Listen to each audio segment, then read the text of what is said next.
All right, what is going on, guys? Evan here from Evan Sports Corner, back with another live stream here on the channel. Today, we got the Houston Texans and the Los Angeles Chargers. Big game on Saturday football with big playoff implications for both teams. And today, it'll be C.J. Stroud and the Texans versus Justin Herbert and the Chargers. Stroud and the Texans have been the hottest team in the NFL. They've been winning a lot of football games lately, and they will start with the football. Now let me flip these real quick. Flip home and away. There we go. Here we go. Chargers will start with the football, or the Texans will start with the football here in this one.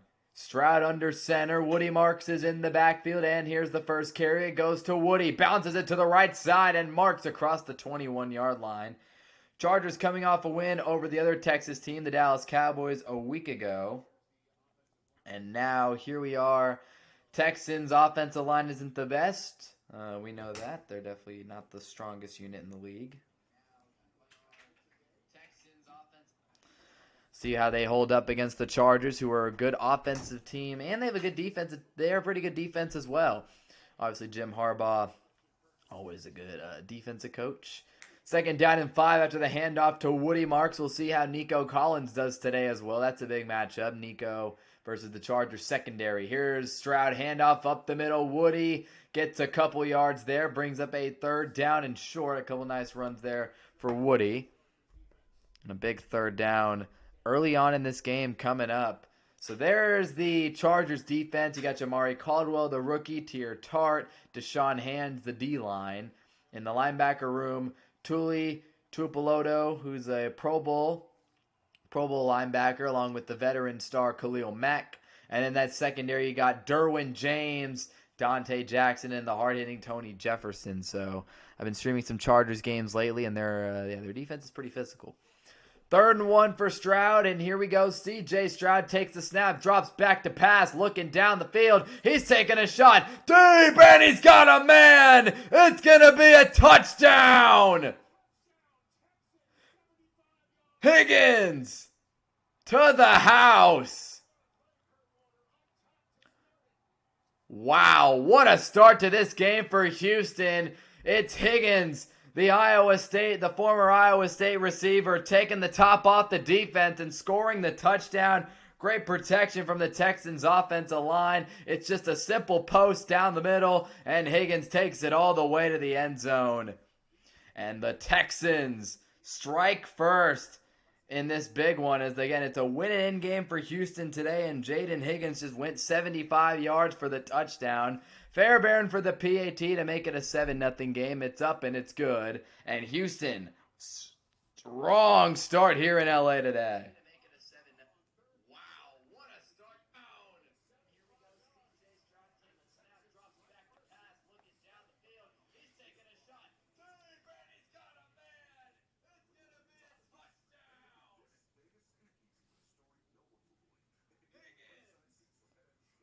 That's just a great play by C.J. Stroud.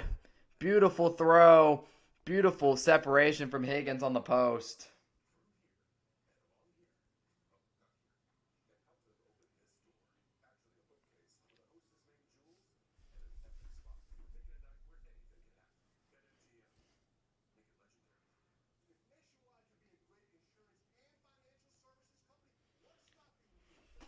That is just a crazy start to the game. Beautiful throw by C.J. Stroud down the seam.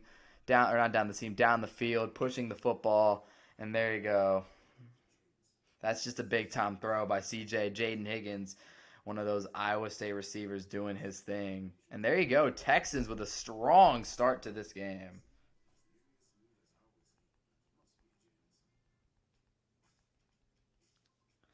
Beautiful.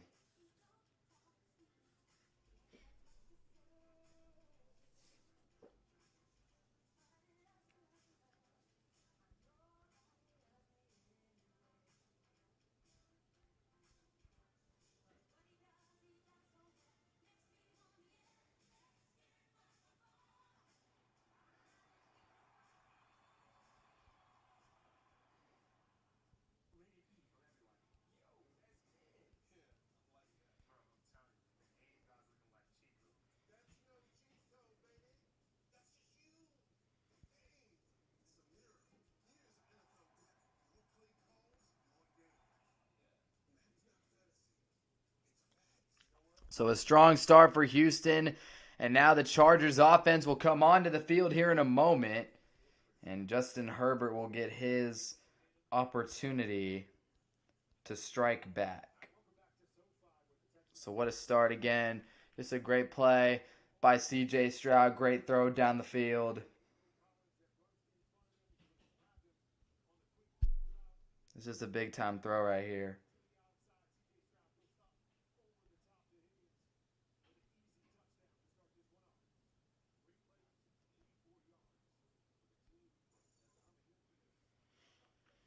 And here we go.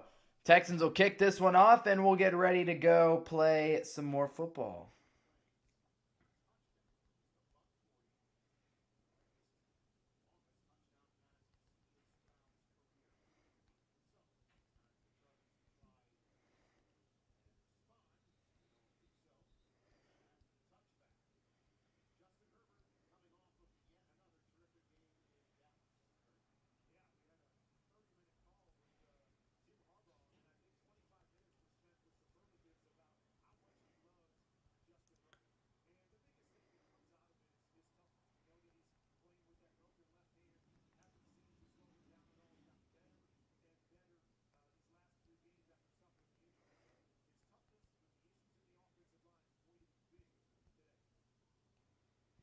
Here we go. So the Chargers have been shorthanded on the offensive line. They've had a lot of injuries. Here's Herbert, handoff left side. Omarion Hampton fights and gets a few yards there. That's been the Chargers' big issue. Their offensive line just hasn't been able to stay healthy this season whatsoever. And we'll see if that trend continues today. Bobby Hart making his first start at left tackle in years. Then he got Zion Johnson, Bradley Bozeman, Mekhi Becton. And then in the offensive skill positions, Oronde Gadsden, the rookie tight end, and Omarion Hampton, the rookie running back, lead the way along with Quentin Johnston. Ladd McConkey, as here's Herbert, fakes the pass, Hampton up the middle, and he'll get a couple more yards, make it a third and medium. So yeah, that's the receiving room. And then the veteran Keenan Allen is one of the key guys as well. Keenan Allen is a veteran who's still around. And then you have the Houston Texans, who have one of the best. They have the best defense in football at this point. Very obvious. They have an elite defense under DeMeco Ryan. Derek Stingley is the best, arguably the best corner in the league, joined by Kamari Lassiter, who's a very talented player as well. Jalen Petrie, the hard-hitting safety, and then the duo of Will Anderson and Daniil Hunter up front. 3rd and 5, Herbert, pressure comes, and he's gonna be swallowed up by Daniil Hunter. That Texans pass rush is ferocious, and they do not let up. And against the short-handed Chargers offensive line, it is going to be a long day for Herbert, who's the most sacked quarterback in the league. Hunter gets a quick win inside, and that's an easy sack for him. Again, just beats Hart on the inside, swallows Herbert up. I think Anderson was also in that backfield, and the dynamic Texans duo immediately forces a quick 3-and-out. 4th and 14, Chargers to punt it away. Not a good start for Harbaugh's team against this Texans defense. Again, those boys, man, every single week they're out there fighting. Here is the... Oh, man, that ball got knocked out of bounds on the punt. The punt returner got lit up. Oh, man, on the sideline. So it'll be Houston football. They start off with a touchdown, and then immediately the 3-and-out. Jalen Noel got blown up here at the end of this. He didn't get blown up. It looked like it was going to be bad. He got hit, and the ball just flew out of bounds off his hands, which is interesting.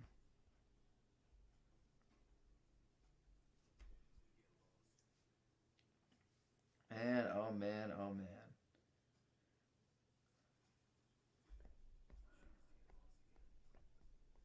That's a great start, though. The great start for the Texans.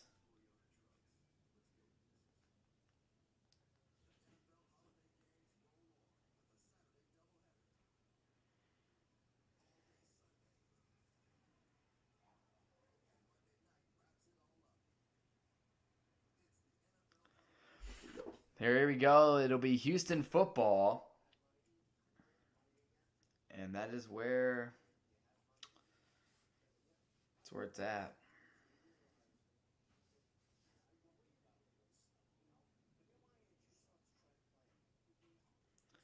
It will be Houston football.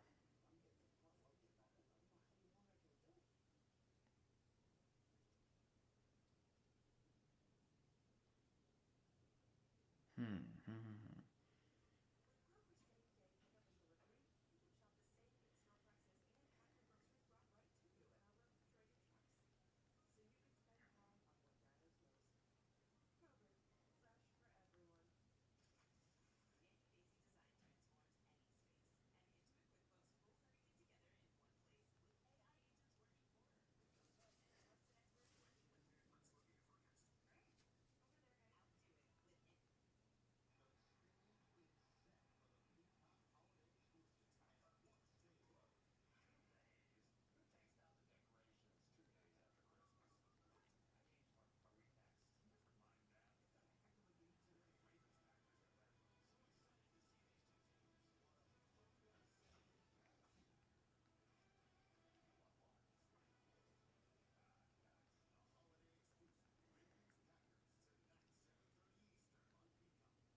So after the Hunter sack, Herbert is grimacing right there. And again, this is a guy who I believe has a broken left hand right now.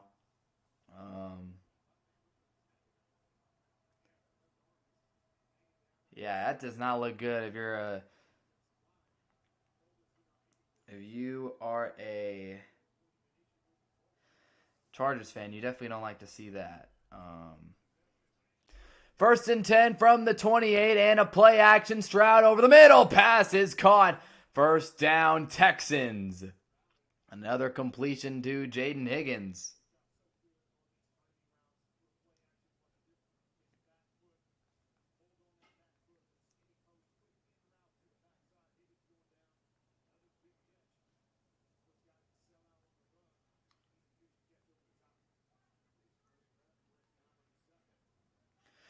So a strong start for Houston.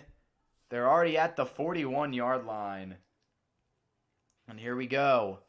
Stroud, handoff up the middle. Woody Marks is going to be fighting still, pushing the pile. Woody got stuffed originally, but he's able to fight for a decent amount of yards. So the Texans are on a 7-game win streak. 5 wins have been by 1 score. Again, that's the nature of the way that they play the game. But they've beaten quality teams.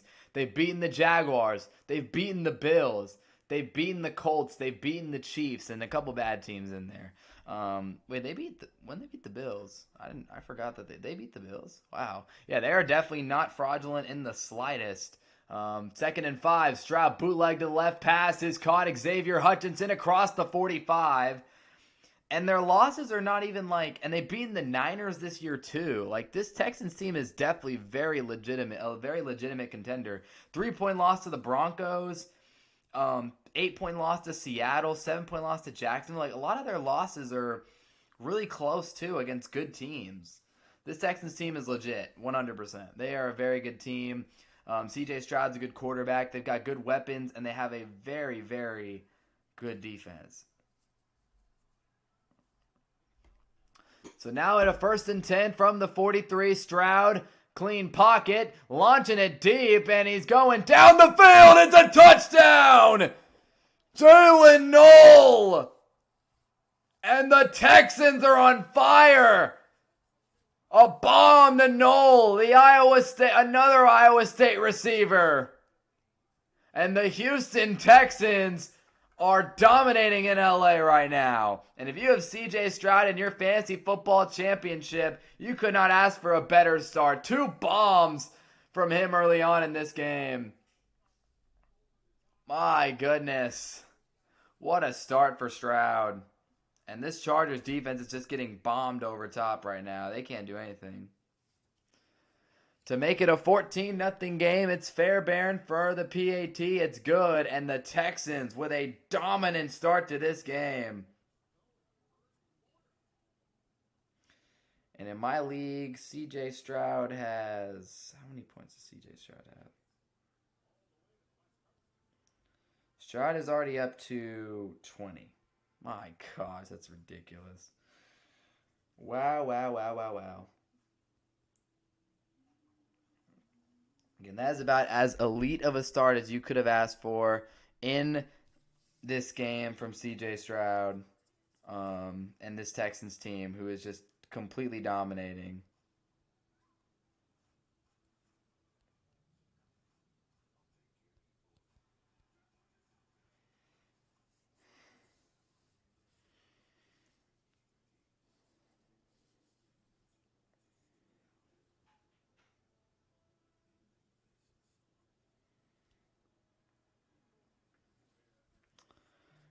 Man, man, man, man, man.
Yeah, this has just been a ridiculous start for CJ Stroud and the Houston Texans. They are off to a phenomenal start in this football game. If you guys listening, be sure to click the subscribe button. Really helps out the channel. Here we go. The Texans and the Chargers. It is a 14-0 Texans lead about 6 minutes into the game. Chargers to return, and the Texans make a tackle. And again, this is not a defense that you want to be down double digits against. Still the second best team in Texas. We need Pop-Tart Bowl updates. Yeah, dude, the Texans are looking nasty though. Like that's a team that could honestly win a Super Bowl, if we're being honest. They're playing the AFC. There's no Chiefs. There's no Chiefs this year. That really makes it. Oh wait, Pop Tart. Oh, it's Georgia Tech, Brigham Young. That's actually a pretty interesting game. I like that. I like that a lot. That's cool. They just went up 14-10. Herbert handoff up the middle to Omarion Hampton. Again, they're going to have to try to lean on this ground game more with how bad pass protection is most likely going to be all day. And again, Justin Herbert, that hand, man, it's just something at this point that I don't know what the Chargers should do. Like, should they only have a game left. You're not going to get the division from Denver. Like, I don't know. You want to keep your playoff position, but it's like Herbert's hand is clearly bothering him.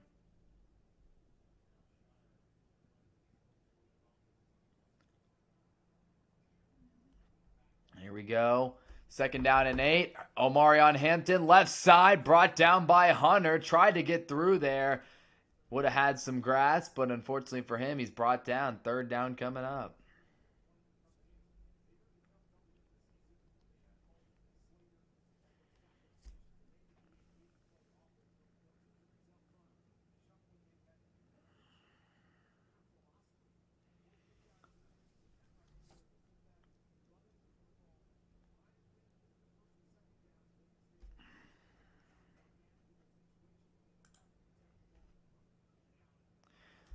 Third and 3. 7:50 to go. Another handoff. No, it's a pass out to the flat. It's going to be caught for a 1st down by Trey Harris. Nice play design there from the Chargers. They go straight to Trey Harris on that one. It's going to be a 1st down for LA. So really nice job by Justin Herbert in this offense. Good job by Herbert to sell the handoff. He gets Danielle Hunter to commit to that inside run and then leaves Harris open on that little RPO for the first down, little RPO flat route. 7 minutes to go in the first quarter. Harris, he's been one of their better receivers lately. Had a couple catches against the Cowboys. Has had some good games lately. 1st and 10, handoff. Hampton bounces around. He'll get a couple yards before being brought down. He is going to push that pile across the 45. So Chargers having their best drive of the game. But it's this offensive line, man. Again, they lost Rashawn Slater to a season-ending injury. They lost Joe Alt to a season-ending injury in Week 9. Herbert, again, sacked 49 times this season. They said that's the third most in the NFL. It might be the most by the end of this game, if we're being honest, because, again, we know how good this Texans pass rush is. The Texans are just kind of a nightmare matchup for the Chargers, if we're being honest. Huge gap between the O-line and D-lines, although they are doing a decent job in the run game until that play. Hampton swallowed up in the backfield by the Texans. Henry Toto. Oh, it's Toto. Okay. Henry Toto right there, the former Alabama linebacker, shoots this gap and gets right through a missed block there from Oronde Gadsden and allows Toto to get in there and make a great stop in the backfield. So Gadsden, the rookie tight end, not a great play from him there. 3rd and 5. Again, Chargers trying to establish this ground game. Haven't had much success. 3rd and 5 from the 45. Herbert drops back. Clean pocket. Now time is up and he's sacked again. Will Anderson Jr. and Sheldon Rankins make the play. And the Texans defense does it again. He had a clean pocket there for just a second. Had a moment. No one got open in time. And then boom. Like right here. He gets the snap and right there. Second there. Then he stepped up. Rankins got through. And then Anderson cleaned it up for the sack. It was Anderson versus Trey Pipkins Jr. and him and Rankins combined. I don't know if they're going to give them both half a sack because they both did the job there. 4th and 12, and honestly, I'm really struggling to find a way to see the Chargers win, a way the Chargers are able to win this game. Their offensive line is completely destroyed. It would take C.J. Stroud turning the ball over for them to get it done because right now they have no offense and their O-line can't protect worth the damn. So strong start for the Texans front. 5 minutes to go in the first quarter. Houston up 14-0.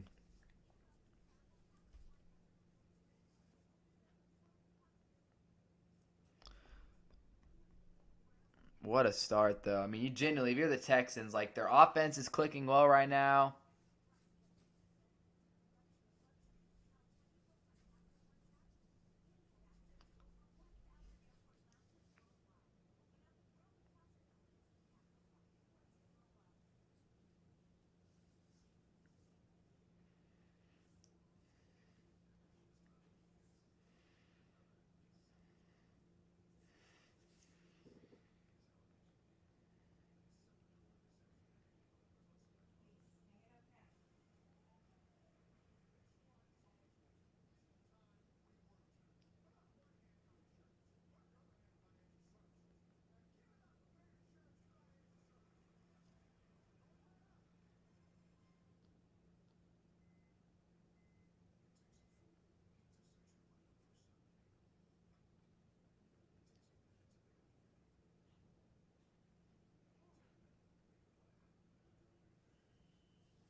So in the wild card game against the Chargers, it was all Texans, 32-12.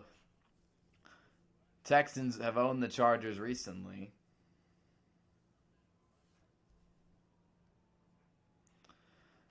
So here we go.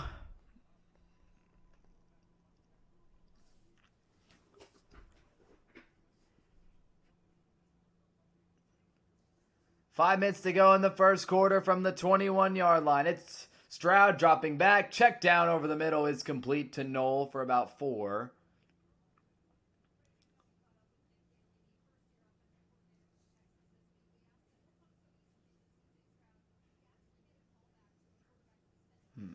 Second down and 6 after that completion. So Stroud had a solid game in that wild card. 22 for 33, 282 yards with a touchdown and an interception.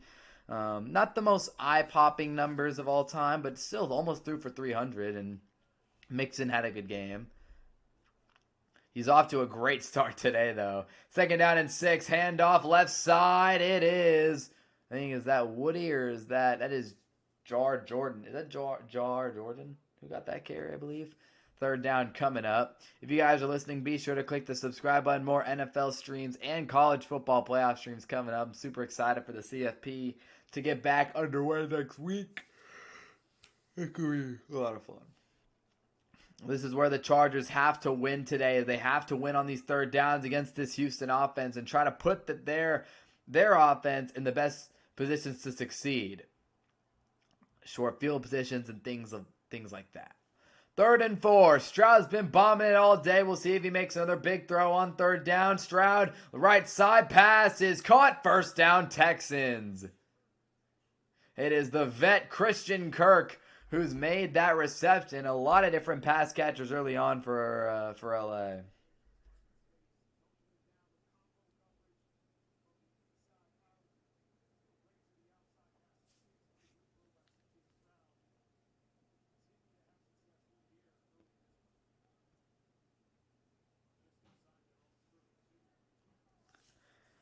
So the Texans are averaging almost 17 yards per play in this early part of the game. They are dominating.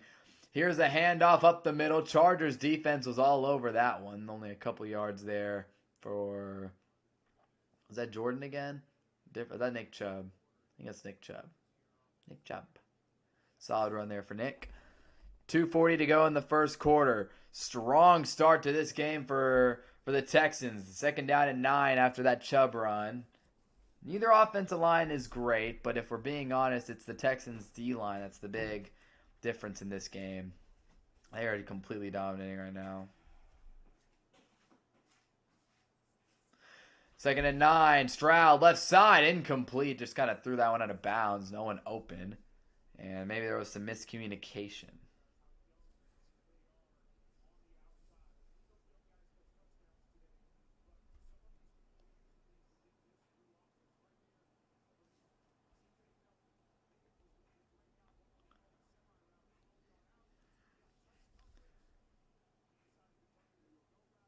Third down and 9.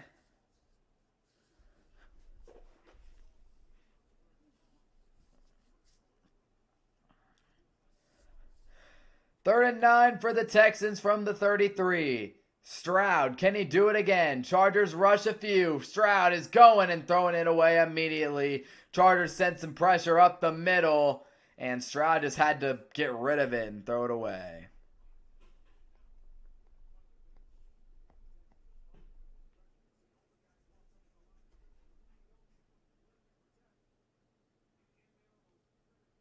That's a great job by the Chargers defense there to get through and make Stroud speed up that internal clock.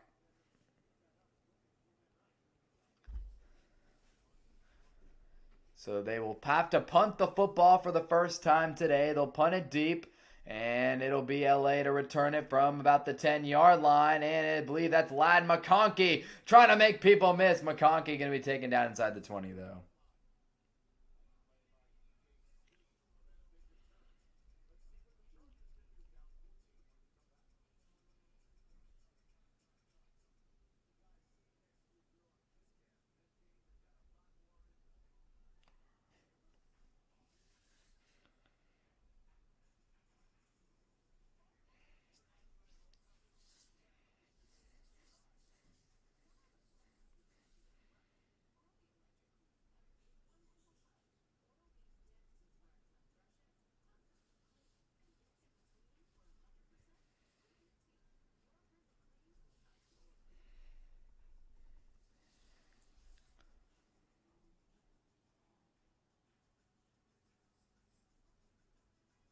Mm-mm-mm.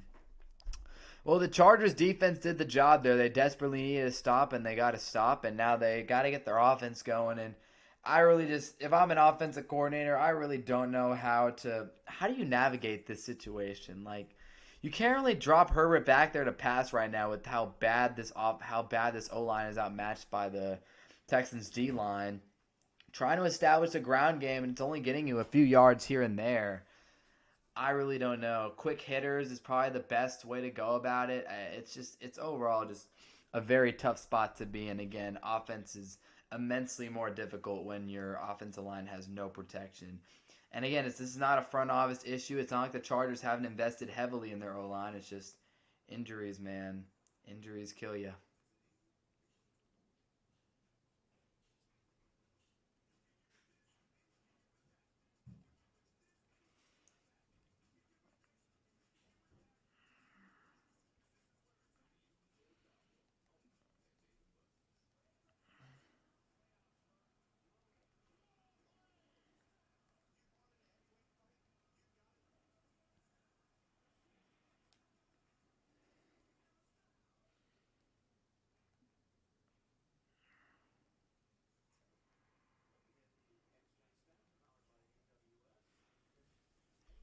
Daniil Hunter and Will Anderson Jr.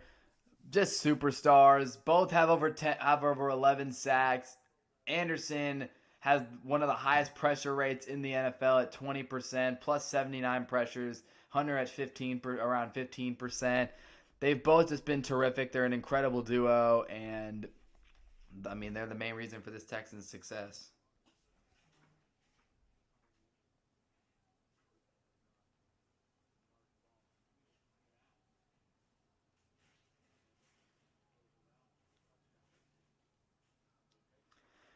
Here's Herbert, a check down pass to Omarion Hampton, and Petrie wraps them up after a gain of a few.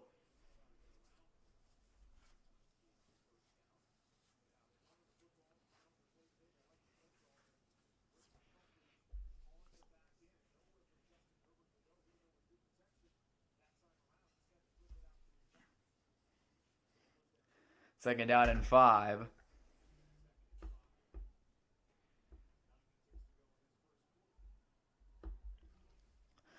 From the 23-yard line, and Herbert handoff up the middle. Omarion Hampton is stuffed by Aziz Al-Shaair and Togiai. Third down and short coming up. Again, this Texans front is relentless. Down after down, these guys are going to be in the backfield, making your offense's life hell. And right now, that's exactly what's happening in this game. Just domination up front from Houston. It'll be 3rd and 4 from the 24. Herbert in shotgun. Johnston out to the right, and then a trip set to the left. Herbert, 3rd down, 4-man rush, slant pass is dropped by Keenan Allen, incomplete. The veteran Allen had to stretch out for that ball, and it's incomplete, and another stop by the Texans defense.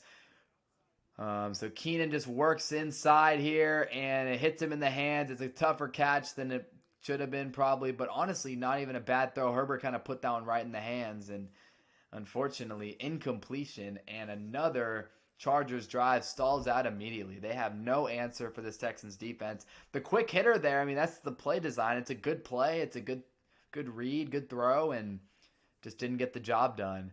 Another Chargers punt. J.K. Scott has been a busy man today. Sends this one to around the 26. Jalen Noel wanted a kick-catch interference flag. Didn't get it. Wait, did they throw it? There's a flag down. Might be kick-catch interference, I believe.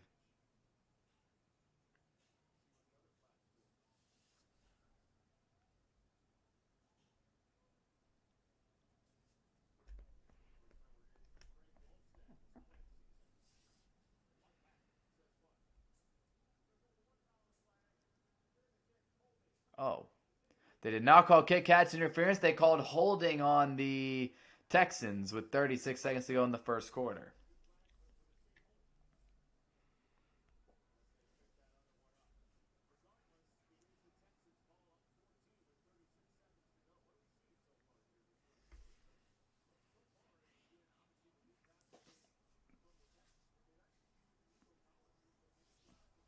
So 168 yards to 16 right now. Wow.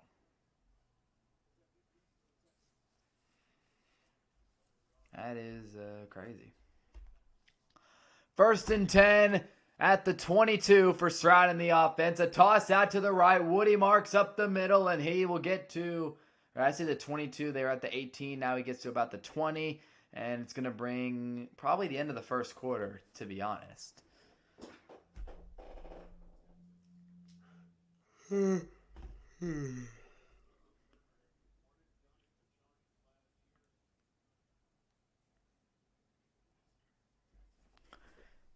So that'll be the end of the first quarter in this one. If you guys are listening, be sure to click that sub button. Really helps out the channel. Rough quarter for Harbaugh and Minter's defense, and the Chargers offense even worse. End of one. Texans with a 14-0 lead over the LA Chargers here on the road. CJ Stroud with a red-hot start to this one.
Yeah, this is just a dominant quarter of football from the Houston Texans. Their defense looks unstoppable right now.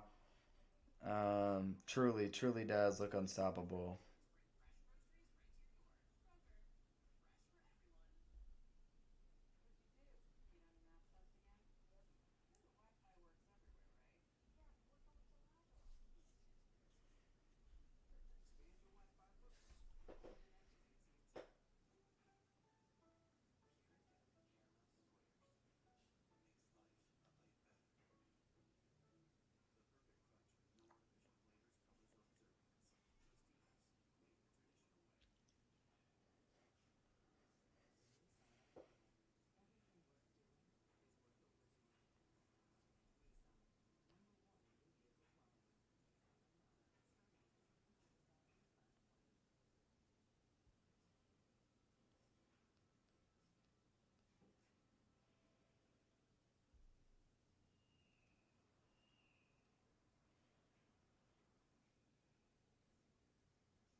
Second down and 7. Stroud stepping up and passes batted down at the line of scrimmage.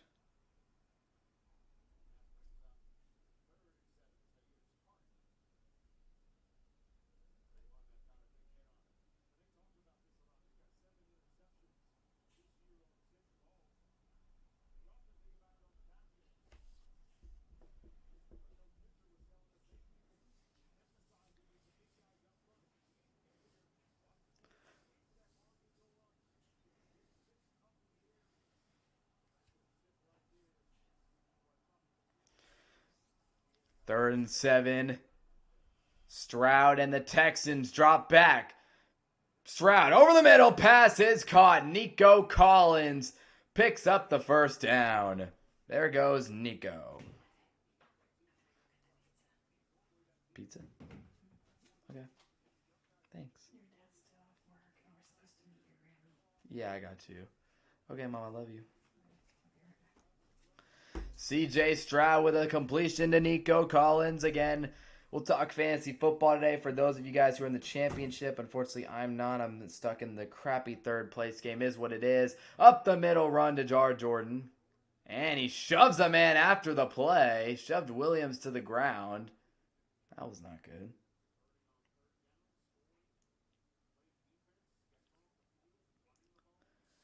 And Jordan with a physical run there, and then he got upset at the end. He got up and shoved the corner to the ground, which is kind of interesting there. I didn't really understand that at all. He goes and then yeah, just shoves him. That was weird.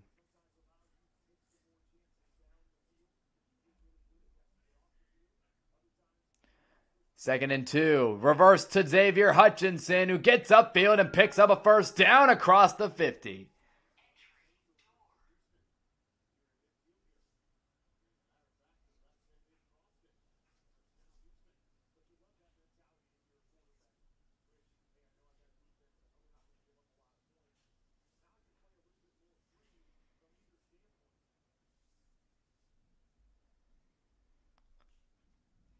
So here we go. First and 10. Again, Houston is moving the football well once again. They're at the Texans 40, at the Chargers 49. Stroud, straight drop back handoff up the middle, and another stop by the Chargers defensive line. They're doing their best right now to try to keep this team in the game. But yeah, like I said, I just don't see a way besides turnovers that LA can win this football game with how bad their offensive line, how bad of a shape it's in right now. Again, with all the injuries they've dealt with, I think they're down 3 starters: Sawyer, Alt, and Slater right now. I mean, that's a makeshift O-line at best. That's probably putting it nicely. Second and 10, Stroud looking right side pass is caught. Dalton Schultz, the tight end, shakes off a man, and he gets a solid gain of about 7 or 8. And now there's the personal foul coming. A shove to the ground by Dalton Schultz there. There's a little bit of tension between both of these teams right now. These couple plays, you've seen multiple guys get shoved to the ground. Right there, it was Tierra Tart versus Dalton Schultz, 2 veterans. And I don't know what was said, but Tart got shoved to the ground by Schultz. We got flags down.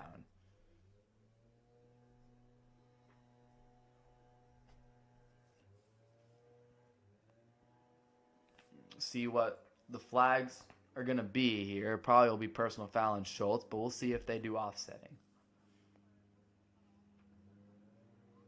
Okay. So, unnecessary roughness penalty on Dalton Schultz, the Texans starting tight end. He gets 15, and that'll definitely slow this drive down. So right here at the end of this play, Tark comes in, hits Schultz.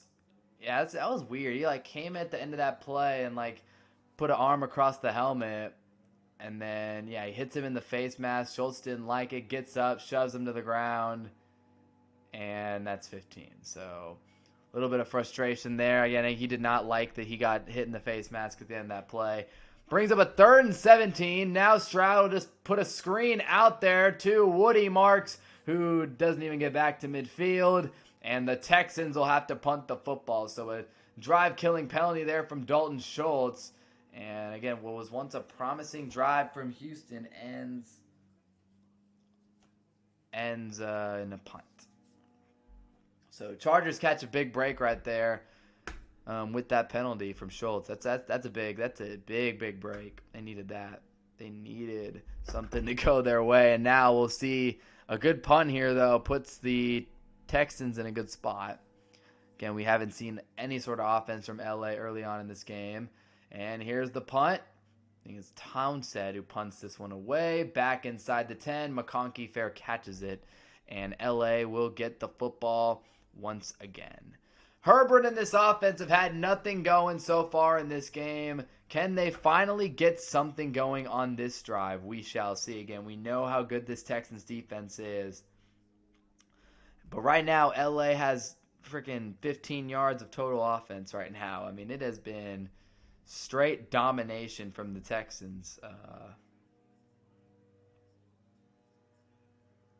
So, yikes. Yikes, yikes, yikes, boys.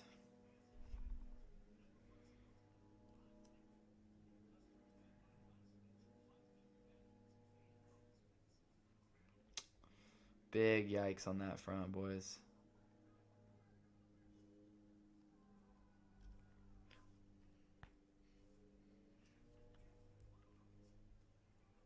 Mm-mm.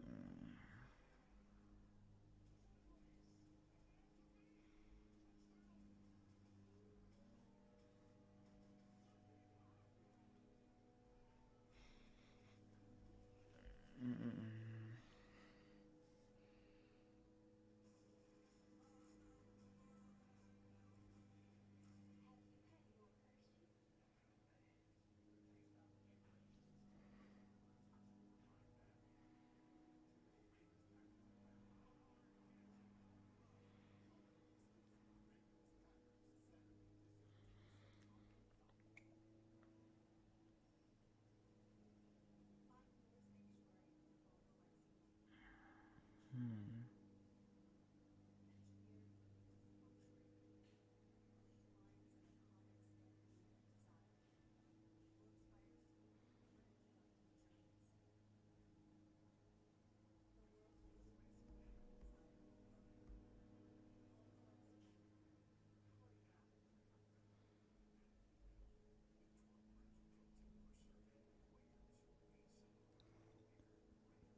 Hmm. Mm-mm.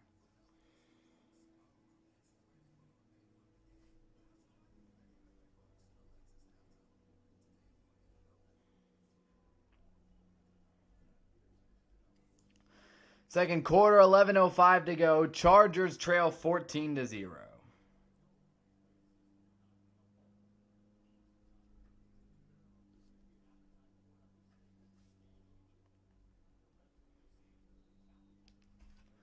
Last week, the Chargers had 233 yards of offense on their first three drives, but that's against the Cowboys defense. I'm a big Cowboys fan. Our defense is the worst in the league, or one of the bottom three defenses in the league. Texans, on the other hand, have the best defense in the league, as Omarion Hampton nowhere to run. So we'll talk fantasy football for a moment again. It has not been a great start to the week in terms of fantasy football, as Aziz Al-Shaair is down on the play. Not a great start to fantasy football for most people. Looking at just a lot of the guys who've already played this week, you got, I mean, Jordan Addison, if anybody started him, 17, not bad 'cause he had one long rushing touchdown. Um, Sutton, 8 points. Not a guy who went off. Will Reichard had a great week, 16. Dak had almost 28. So Dak had a very good fantasy week. But if you were a Jahmyr Gibbs guy, yikes! Just a completely awful fantasy championship performance from Gibbs. George Pickens and Javonte Williams, not bad, not outstanding. Bo Nix wasn't bad. Good week for Bo Nix fantasy wise. Um, Amon-Ra St. Brown, not a bad week. Terry McLaurin, not a bad week. Brandon Aubrey, good as always. 18 from RJ Harvey. He definitely contributed to somebody, helping them out a lot if you started him. Uh, CD Lamb, pretty mediocre week out there. Bill Krosky Merritt. If anybody started Bill Krosky Merritt, he's one of the highest scorers of the week. Bill Krosky Merritt was elite this week. But aside from that, yeah, it's been. And then in this game, I mean, if you have CJ Stroud, he's like the only fantasy player doing well in this game right now. And then I doubt anybody out there, unless it's a super deep league, started Jaden Higgins or Jalen Noel.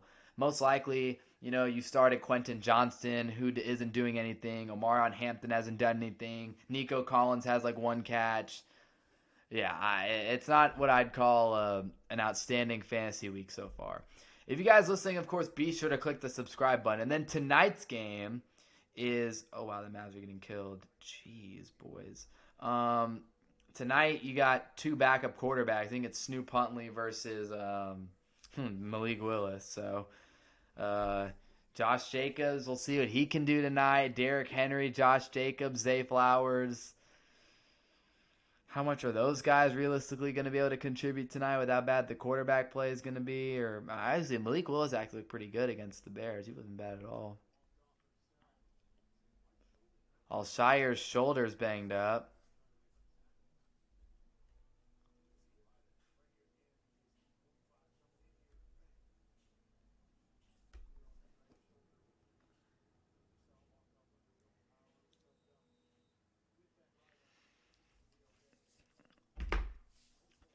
From the 9-yard line is where the Chargers are on 2nd and 9. Herbert, Texans show a little blitz here. We'll see what they do. Or they show potential pressure. It's a 4-man rush. Herbert underneath, pass incomplete. He went Quentin Johnston's way. He threw it into heavy traffic, and Jalen Petrie dove, and I think he got a piece of that football. 3rd and 9. Again, an LA offense that is just in complete struggle mode right now. This is a little flutterer from Herbert, and Petrie comes in and knocks the ball away. That's just, again, another great play.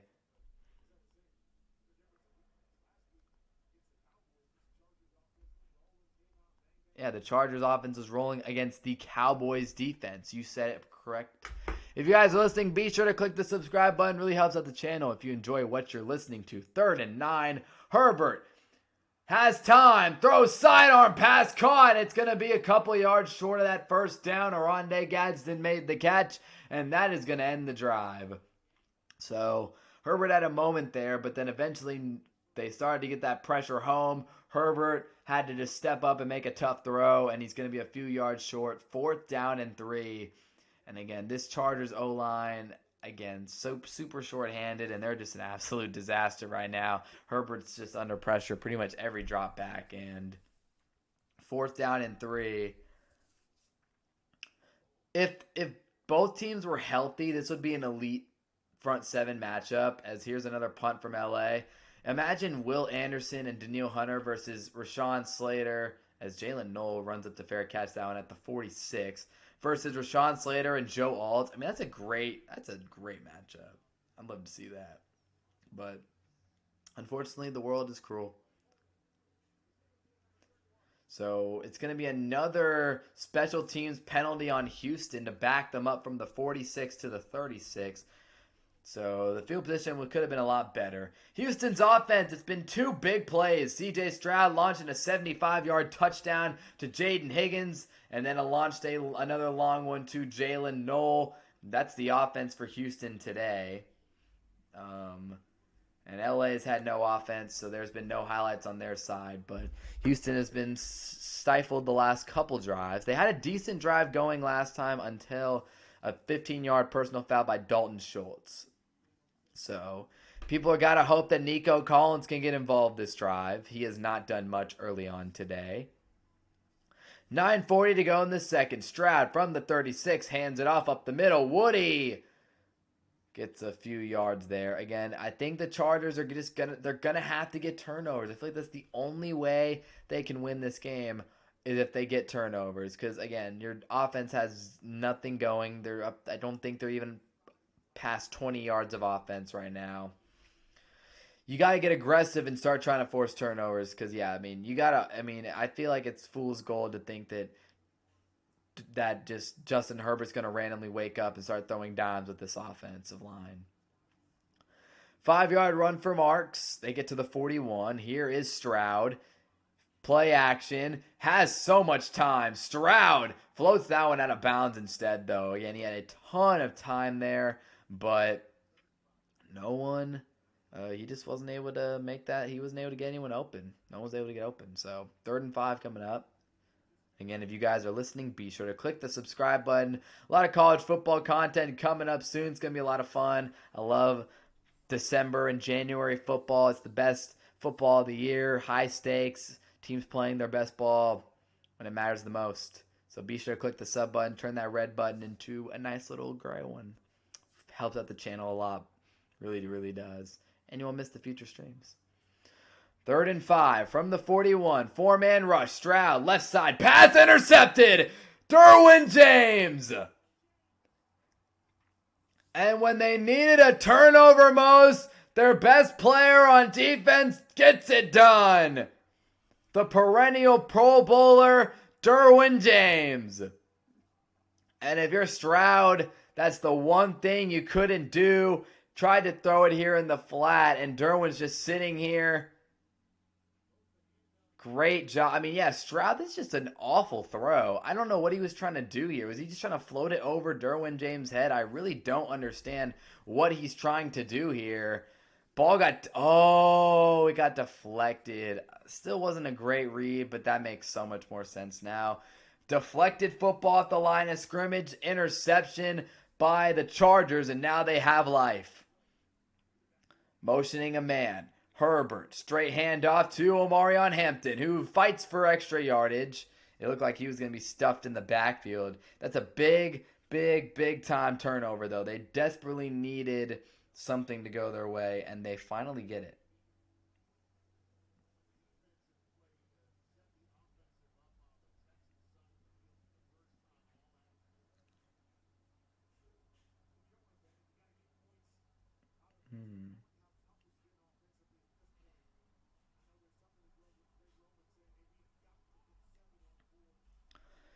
Second down and 6. Big drive here for LA now. Herbert play action. Throwback screen to Omarion Hampton. He gets free to the left side. Omarion Hampton. Big collision on the left sideline. But Hampton gets a ton of yards. Herbert got that throwback screen out just in time. And he gets it over to Hampton, who makes a big play. That is why they drafted Omarion Hampton in the first round, was to get another explosive weapon on the team who can make plays like that. And now all of a sudden, they are in the red zone. First time today they've even been close to Houston territory. They're in the red zone after that turnover.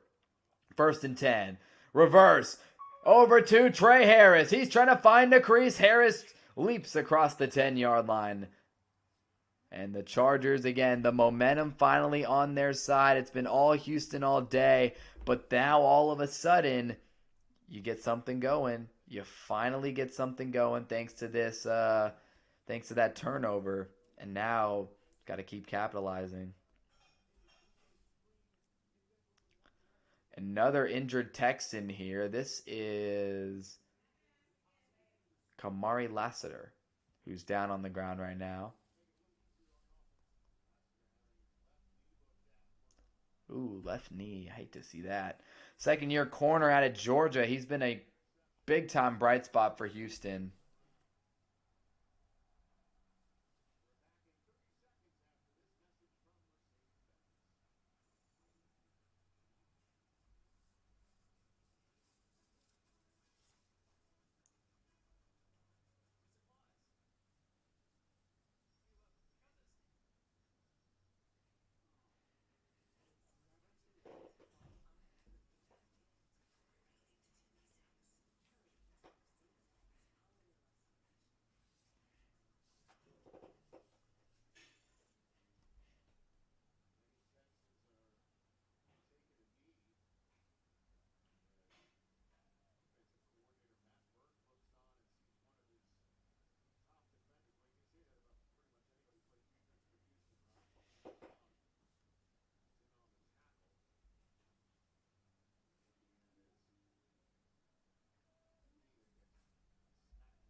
What's up with Lassiter? Yeah, I want to see this replay.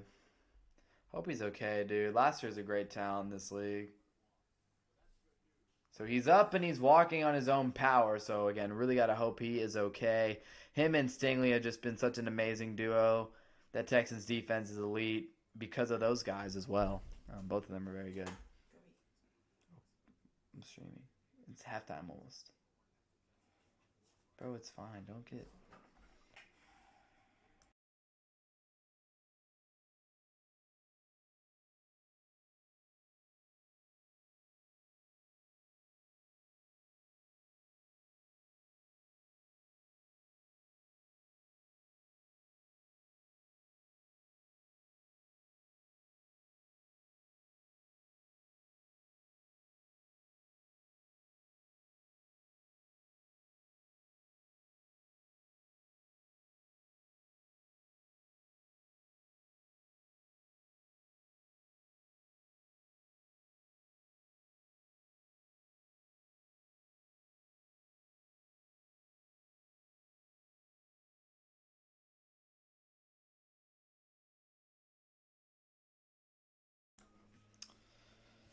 Hmm.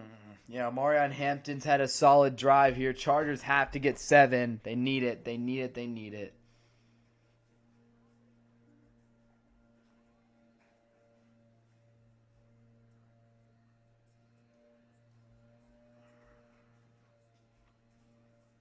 What happened to Clemson today? Did they get beat badly?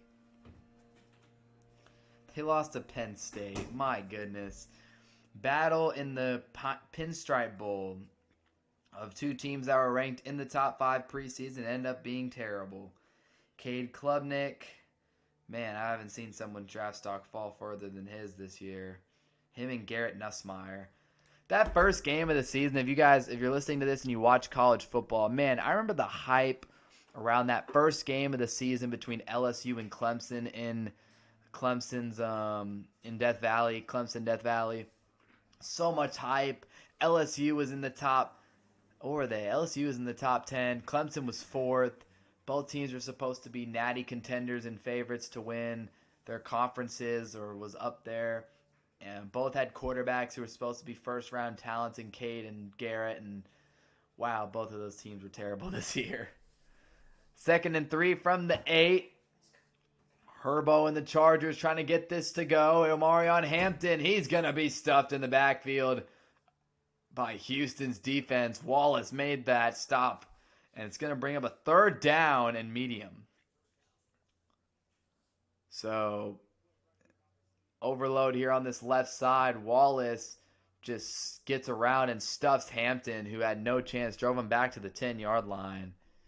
3rd down coming up. Again, huge 3rd down for Houston, for LA. Again, they've had no offense all day. They got short field off the Derwin interception. It's now or never. 3rd and 4. McConkey motions to the right side. Herbert. 3rd and 4. Looking. Has some time. Now he's going to scan the field, run around the pocket, throw to the back of the end zone, incomplete into the seats. Oh, man.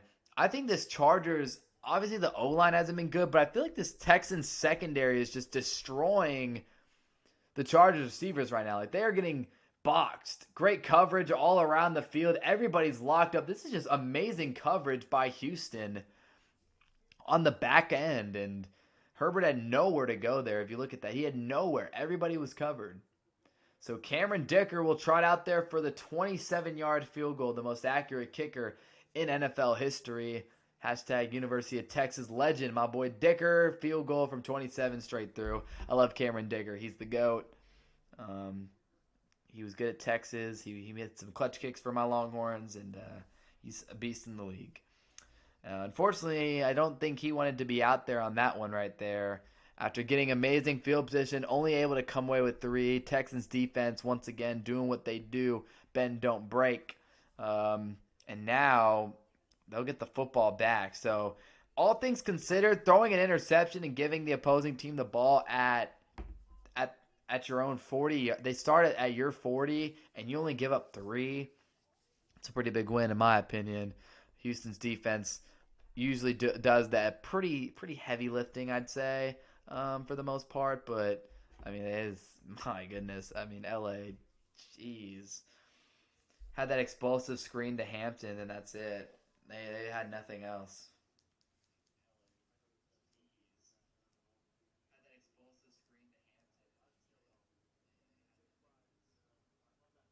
I see what you're saying, Jesus. You want those Chargers to win, man. Be sure to click the sub button, y'all. 6:10 to go in the second quarter.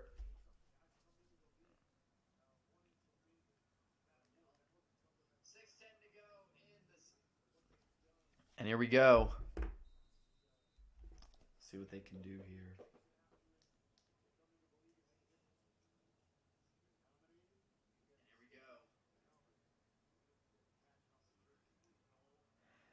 Return from Knoll. He gets to the outside, and Jalen Knoll to the 23.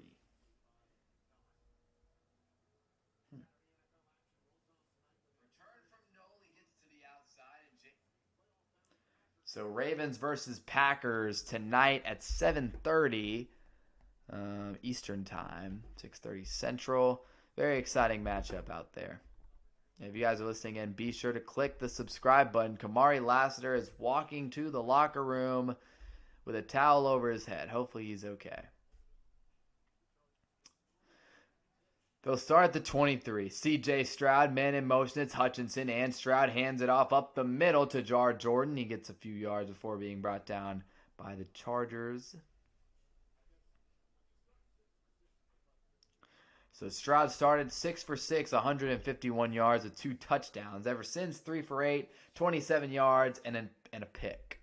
So, I mean, he came back down to earth a little bit after that amazing start. Chargers made some adjustments and were like, hey, maybe we should actually start covering the deep posts. And they did. And now Texans are having some trouble. 2nd and 6, Hutchinson in motion, and Stroud going to go straight up the middle to Jar Jordan. First down, bouncing off tacklers across the 35. Wow. 1st and 10. They needed that. They needed Stroud to get going. They needed Stroud to get off to a good start today because realistically, again, their defense is just so good. They can win them games doing what they do, just getting so many sacks. Great blocking up front right there, paving a way for Jordan. But now, I mean, hey, you got to get some points before half. I mean, again, you have your defense to lean on pretty heavily. You can lean on their defense pretty heavily and just have a couple big plays, which is what they've had so far. 1st and 10, Stroud handoff. Oh, stuffed in the backfield. Woody Marks never stood a chance. Tony Jefferson came flying in. Some high-level play from these Chargers safeties in this first half, and a 2-yard loss right there. I mean, this poor dude never stood a chance on this run. Right side, Woody gets it. Jefferson's immediately in the backfield, and he's trying to cut back, and he's stuffed. I mean, he again never stood a chance on that run. Chargers defense has to do heavy lifting of their own. Tuipulotu, he's been a stud this year. 2nd and 12, Stroud, pass left side, caught Jalen Knoll across the 40. So it'll bring up a 3rd down for Houston. They get some of those yards back, make it a 3rd and manageable. Jesse Minter's defense has got to come up with a stop here on 3rd down. Again, if you can get a stop here, maybe get a touchdown before half, I might be asking too much against this Texans defense. We'll see. 3rd and 4 from the 42. C.J. Stroud has Higgins and Collins to the right side. Stroud, pressure's coming. Off the back foot, he flings it down the field. Incomplete. Marks was on the wheel. He was covered well out of the backfield, and the pressure came in from that right side. Stroud just had to get rid of it. So Chargers show blitz up front. They send a lot of people Stroud's way. He had to immediately drift back and just loft one off his back foot, and this one went out of bounds anyway. C.J. Stroud jumping up and down, not too happy about that one. Great job by the Chargers, though. Again, they sent a lot of different looks there. 4th and 4, and another punt coming for Houston. Inside the 15, McConkey will fair catch. Ladd with 0 catches today, besides his punts. So the Chargers start off the season 3-0, winning against the AFC West in all 3 games. They're 6-1 in one-score games this year, which is the best in the NFL. And they win the AFC West with wins in their last 2 games. If they win today and they beat the Broncos in the final week of the season, they're AFC West champions. But with this offensive line being as banged up as they are, I just don't see that happening. Still, regardless, an amazing start to the Jim Harbaugh era. First head coach in Chargers history with 11 wins in each of the first 2 seasons. Harbaugh's brought that culture, better defense, for sure. And yeah, he's brought the culture, boys, to this Chargers franchise that needed it after the Brandon Staley era went pretty south. Herbert on 1st and 10, drops back, left side pass is caught. Quentin Johnston first down at the 29. Gain of 16 for QJ there. I believe that's his first catch of the day, so this is one of the more confident throws I've seen Herbert make all day. Here was the play.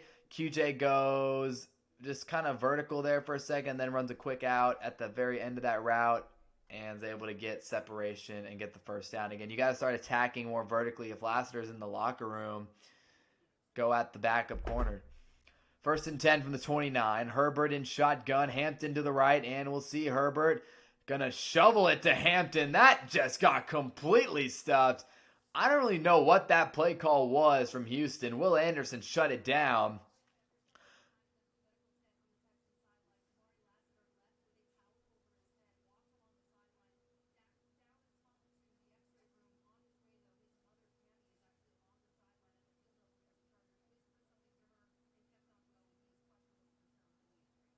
So Lassiter questionable to return. I was listening to that report there. They just ran a super delayed shovel pass, and they lost 5.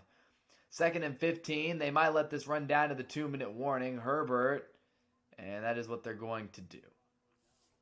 2-minute warning from LA. Chargers trail 14-3. So a disastrous play on first down there after that completion to QJ. Herbert and this offense have struggled a lot today.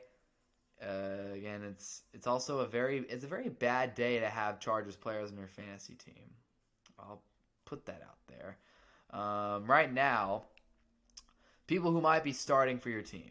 If you started Justin Herbert, 6 for 9 for 48 yards, no touchdowns. Omarion Hampton, 10 carries for just 22 yards. 3 receptions for 18 yards for Hampton. He's their leading receiver. Quentin Johnston makes his first catch for 16 yards. And then Arande Gadsden has a reception for 6 yards. So Keenan Allen, if you're starting Keenan this week, which you probably shouldn't be. Keenan has not been good since the beginning of the season. No reception for Keenan today. And if you started Ladd McConkey, which someone in my league's championship did, Ladd doesn't even have a target yet. Rough start. Yeah, Keenan started off hot, man. He started off with a 68-yard game against the Chiefs. He was putting up consistent 60-yard games. Then had that random explosion against the Colts where he had 11 receptions for 119 yards and a touchdown. But outside of that, why would you start Keenan these days, right? 40 yard. In PPR he's not bad because he catches like 4 passes a game, but it's usually for like 30 yards. It's like 7 points. You get a 7-point performance, which is not great. 7 is definitely not gonna get it done in the playoffs of fantasy football at all. So yeah, it has been a rough start to this game for sure, though, for LA. Again, they've had no offense going. If you guys are listening, be sure to click the subscribe button. I feel like that's not really hard-hitting analysis there, to be honest. It's just, yeah, I don't know.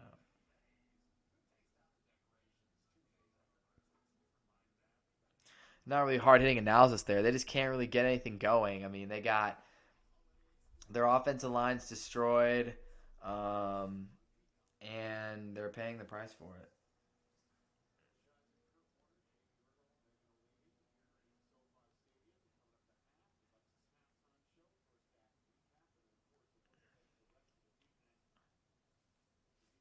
Oh, hey.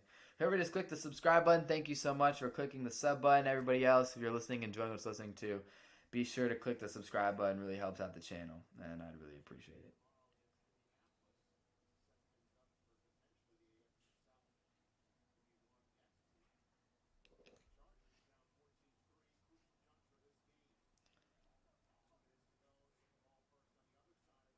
Here we go. Second down and 15. Herbert dropping back. And Anderson was put on the ground there. They did a great job against him. Herbert, oh man, he just got launched out of bounds. And we got a scuffle here. A lot of offensive linemen coming up to defend their quarterback. Herbert just got launched. I think he was in bounds, though, so it probably shouldn't have been a penalty. It was toe-toe here on the sideline, and then Smith, and I think he was in bounds. Smith laid the boom there, man.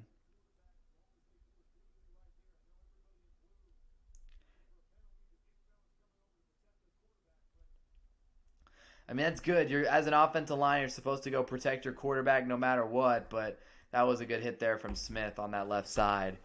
Brings up a third down and 13 from the 26. Not what you want to be in against this Texans defense. Herbert stepping up, launching deep, and he's got a man! Quentin Johnston to the 15! The biggest play of the day for LA. I think that one play has more yards than all their other offensive plays combined today. Quentin Johnston able to take the top off the defense for a massive gain. Just straight vertical down the field.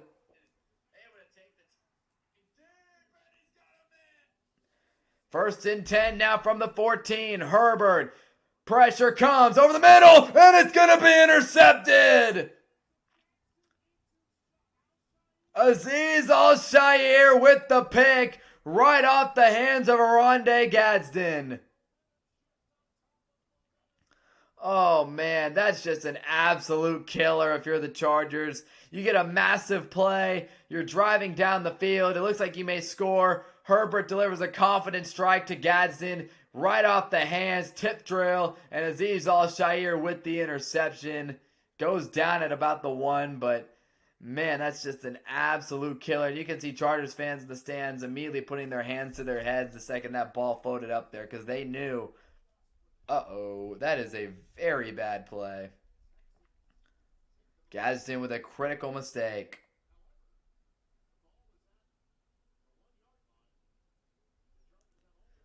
So the Chargers do have 3 timeouts, and the Texans are starting at the 1.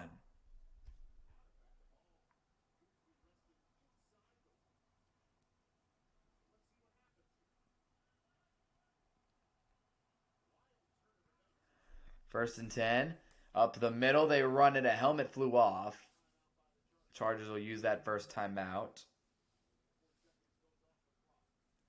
Gadsden on the sideline, beating himself up a little bit. I mean, that is a pretty bad turnover.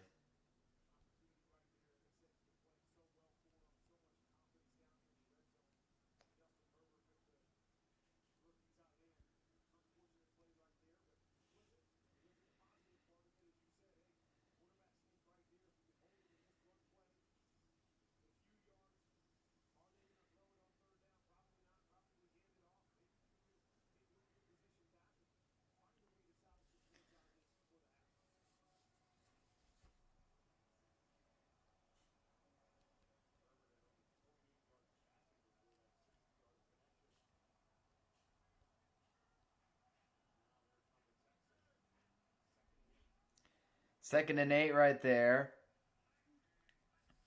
And Stroud handoff up the middle. Woody Marks breaking free. Woody across the 15 to the 20. And the Texans are now out of their own end zone with 50 seconds left. And now is it going to be Houston who calls a timeout?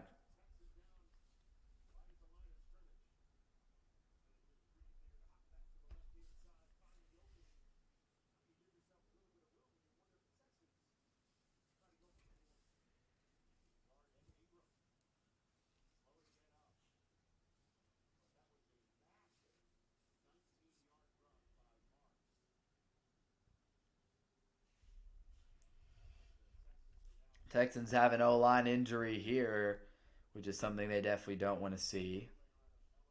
Ed Ingram, the former LSU right guard.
So is Ingram good?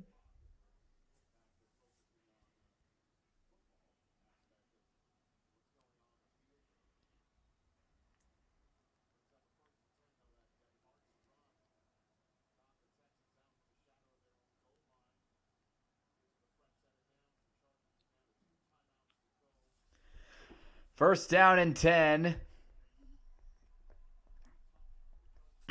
52 seconds left. Houston used their first timeout.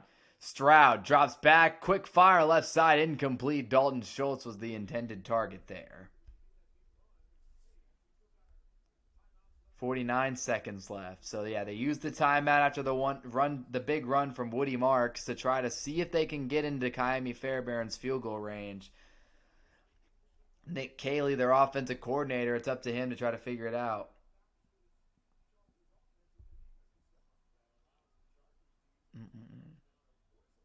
So with that incompletion, if they run the ball a couple times, the Chargers could use their timeouts. Stroud's under pressure, and he may have just thrown another interception.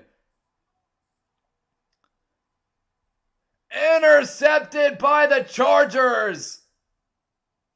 Stroud for the second time today. It is going to be picked off. It was picked off here. Who's two?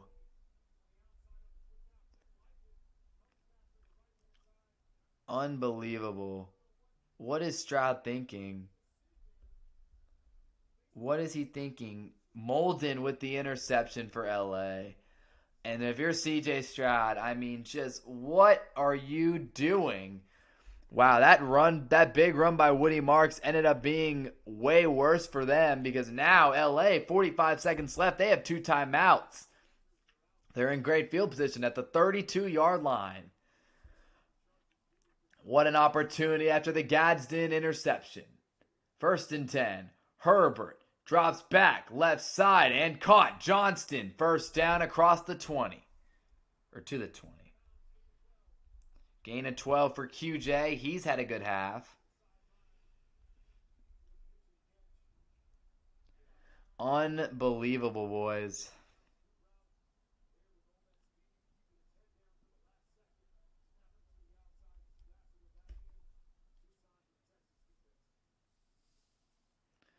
First and 10 again, CJ Stroud after a strong start with those 2 touchdowns. 2 interceptions that have given the Chargers good field position. First and 10. Herbert. Pressure coming. He is going to be spun down. Danico Autry got him, but a flag is down.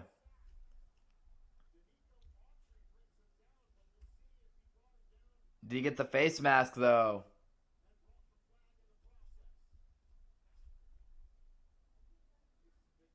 This is a huge call in this game.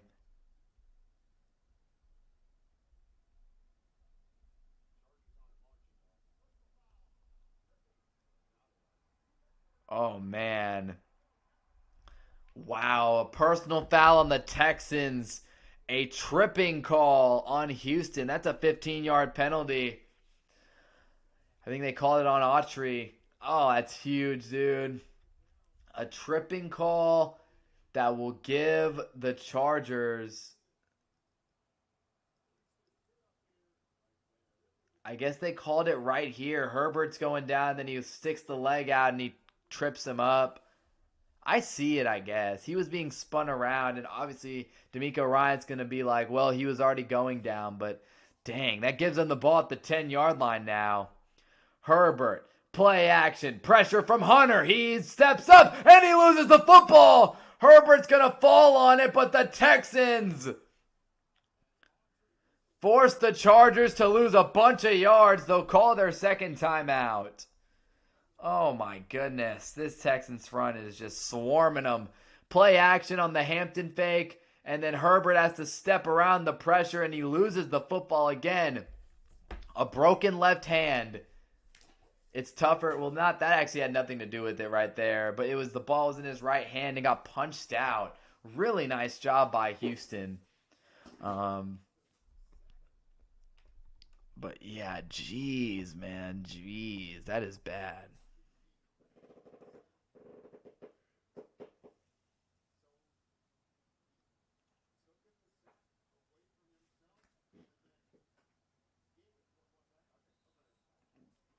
Second and 17 now. It's definitely trending towards another Dicker field goal. They only have 1 timeout left. They're backed up to about the 18 and a half. Empty look for Herbert. Texans have 4 rushing. Herbert, left side, another completion to Quentin Johnston. He's going to get out of bounds.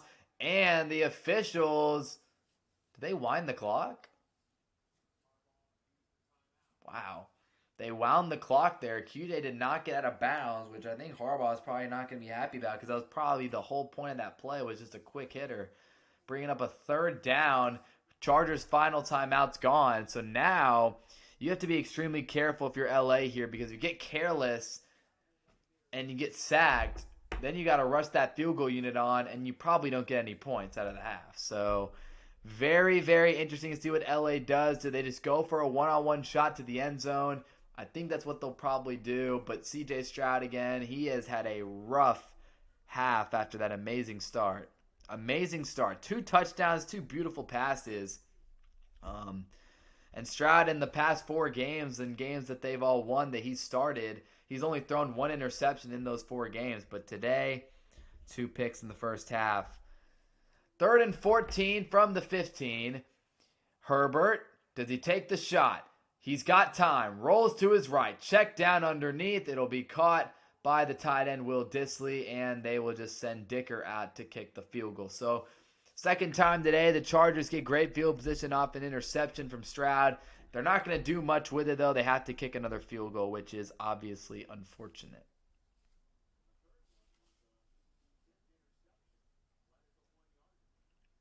So, Dicker already hit from 27. This is pretty easy for one of the greatest kickers of all time. This is from 32, just a few more yards out. 5 to be exact. 32. Dicker. Oh, he missed it. Wow. That's unbelievable. The most accurate kicker in the history of the league just pulled it to the right from 32. And they get no points.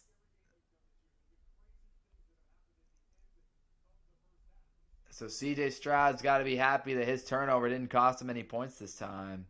And if you're a Chargers fan, you got to be stunned. I mean, Dicker never misses kicks. Is that his first miss of the year, right? It's got to be. They make that one. Yeah, Dicker, oh, he's missed a couple. So they missed the field goal, and that is the end of the first half. So it'll be, is it LA ball at a half, I believe? I just can't believe he just missed that field goal. Yeah, Dicker missed a 50-yarder against the Steelers and something in the 40s against Minnesota. Rare miss right there. So the Texans lead 14-3 at the half over the Chargers, and they are in a good spot to win and clinch a playoff berth today. So if you guys are listening to the stream, be sure to click the subscribe button. We'll take a halftime break here, and we'll be back for the second half of this one. Texans, again, looking to clinch that coveted playoff spot. May not be the division, but a playoff spot is a playoff spot at the end of the day. Strong first half from their defense, as usual. Will Anderson, Daniil Hunter. Glazing Dicker too much. Had to keep you humble. Bruh, I mean, he is the GOAT. Dicker's one of the best studs in the league, and he missed it. I couldn't believe it. Missed it to the right. Yeah, but I mean, I said it earlier in the stream.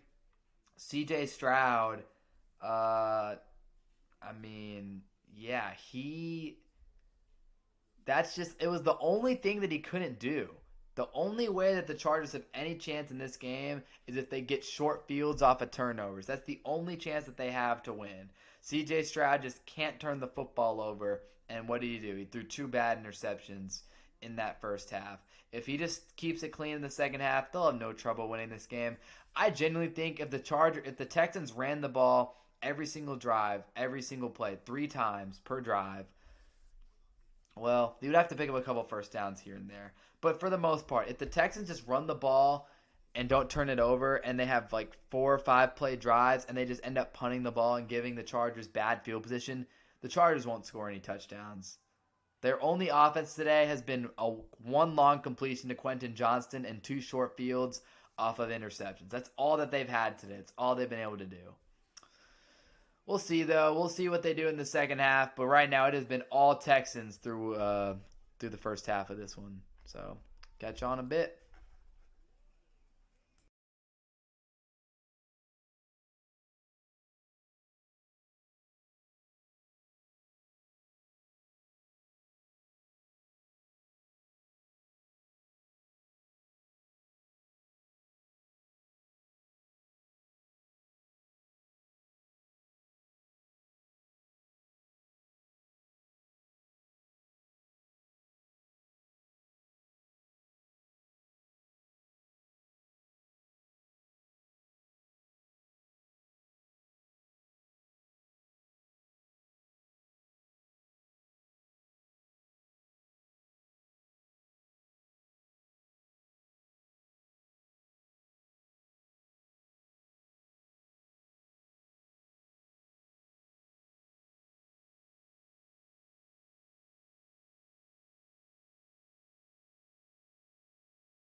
So to start off the second half, it was 2 punts. Chargers went 3 and out immediately. Texans quickly go 3 and out. So now it'll just be Chargers football once again. Very defensive game. Oh, another sub. Let's go. Okay, so they just called him. So he's like, "Where are you?"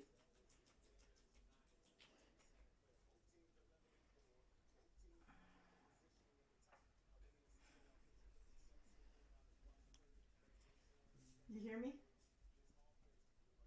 They just called them.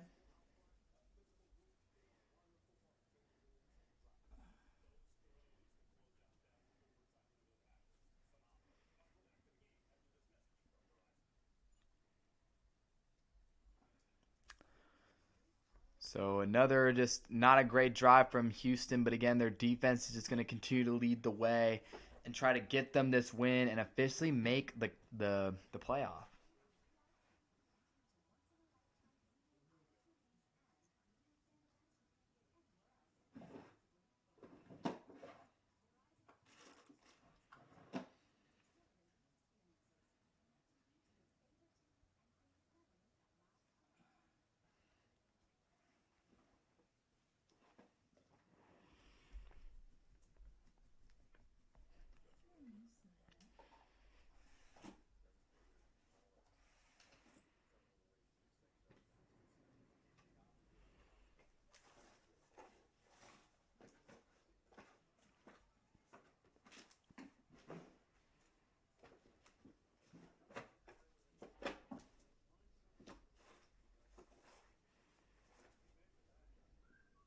Did you hear me? Who's hearing who? You. He said they just called them. Where are you? He's like, "Reservations up. Where are you?"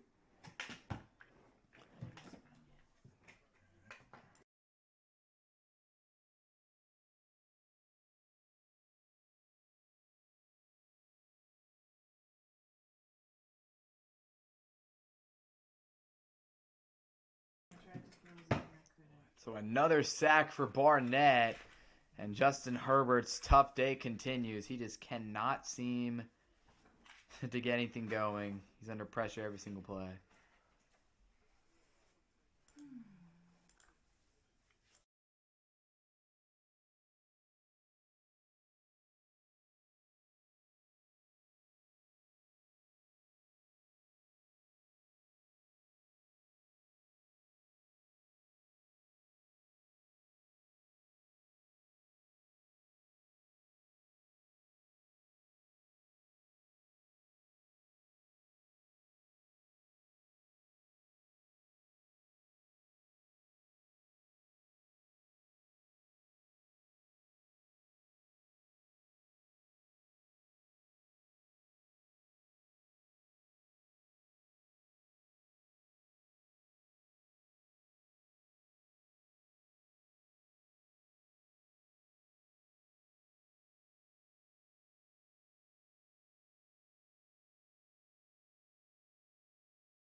So excellent field position for Stroud and Houston, 1st and 10 across the 50.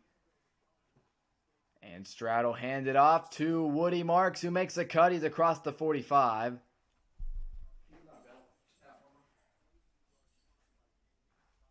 Second down coming at.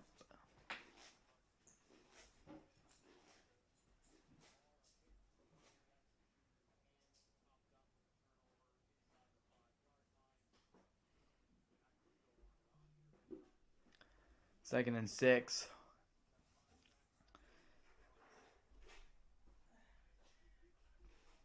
Stroud play action right side. Rolls and fires down the field. It's caught by Nico Collins across the 30, and Collins is forced out of bounds eventually.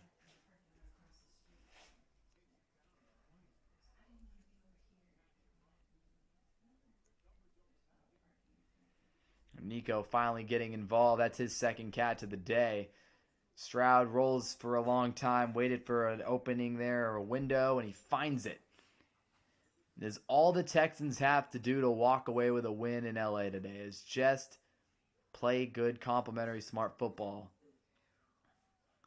Under 8.5 to play. CJ Stroud at the 20. They're in the red zone. Hand off to Knoll. Left side on the jet sweep. Jalen Knoll picks up about 9 before going out of bounds. Flag is down, though.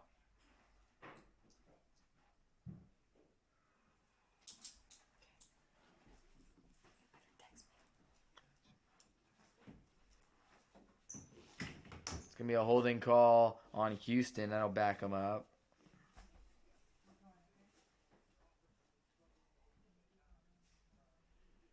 Nico got called for the hold there. Nico Collins.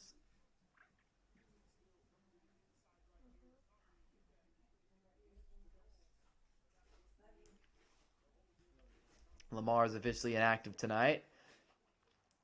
No penalties on LA today. 5 on Houston. Stroud handoff to Woody Marks. He is buried in the backfield.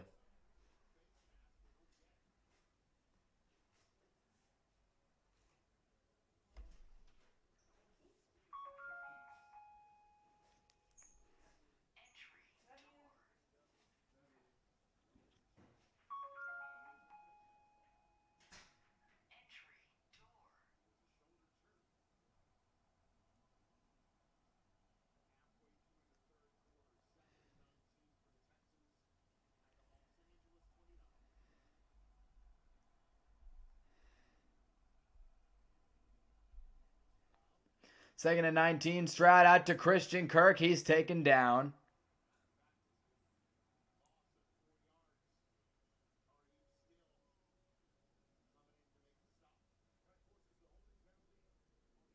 Third and 23.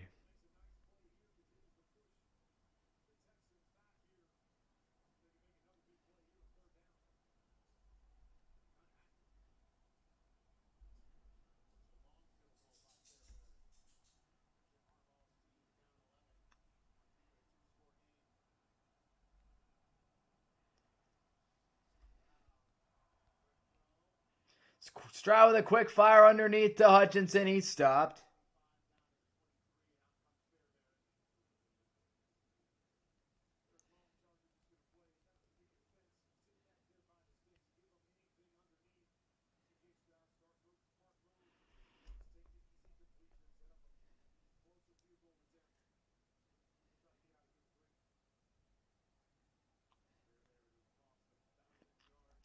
So that'll put him in Fairbairn's field goal range. 41 yards for Kaimi Fairbairn to make it a 14-point lead for Houston. From 41, kick on the way, and it is good. And the Texans are leading 17-3. So they take advantage of the good field position by getting 3.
Here we go. 6 minutes to go, and the Chargers a decent return there.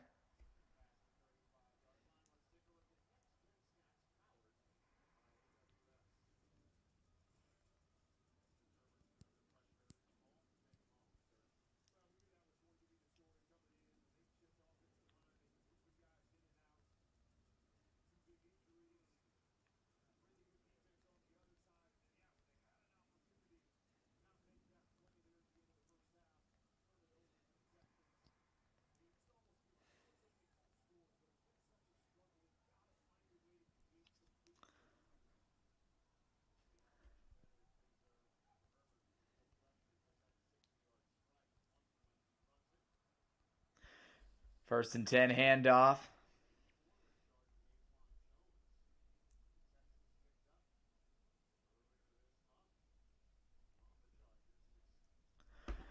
.540 to go in the third quarter. Chargers trailing by 14.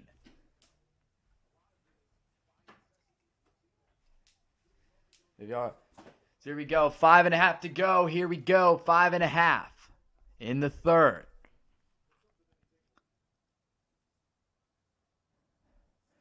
Pressure's coming. Herbert is going to be sacked again.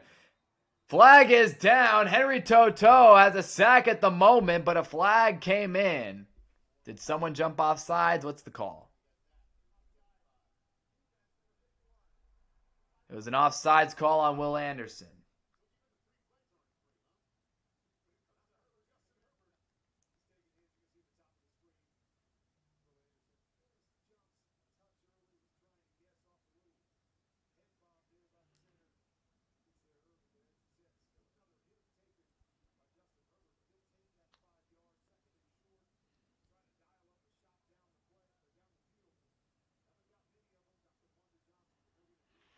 So second down, Chargers avoid the big sack. And a handoff up the middle. Omarion Hampton is stuffed. To'oTo'o is there again.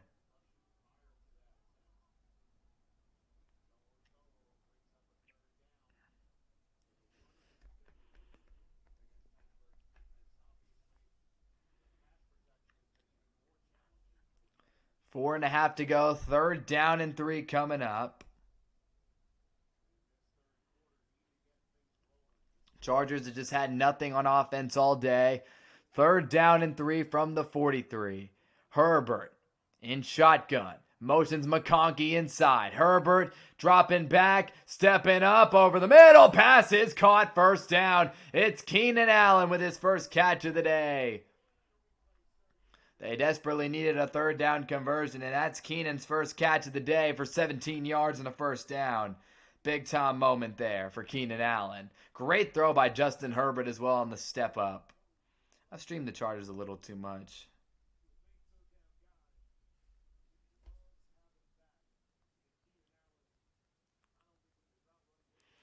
So a great throw by Herbo. They're at the 40-yard line. A touchdown is a necessity here. Herbert, 4-man rush, going deep. Down the sideline, incomplete. It was intended for Quentin Johnston. He was guarded by Kamari Lassiter. Good to see he's in the game and on the outside covering.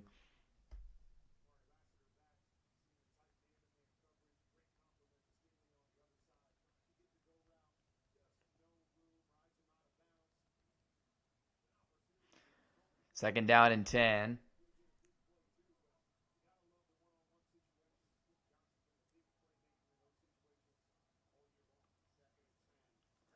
Second and 10. And the ball's on the ground. It's a fumble. Chargers get it back.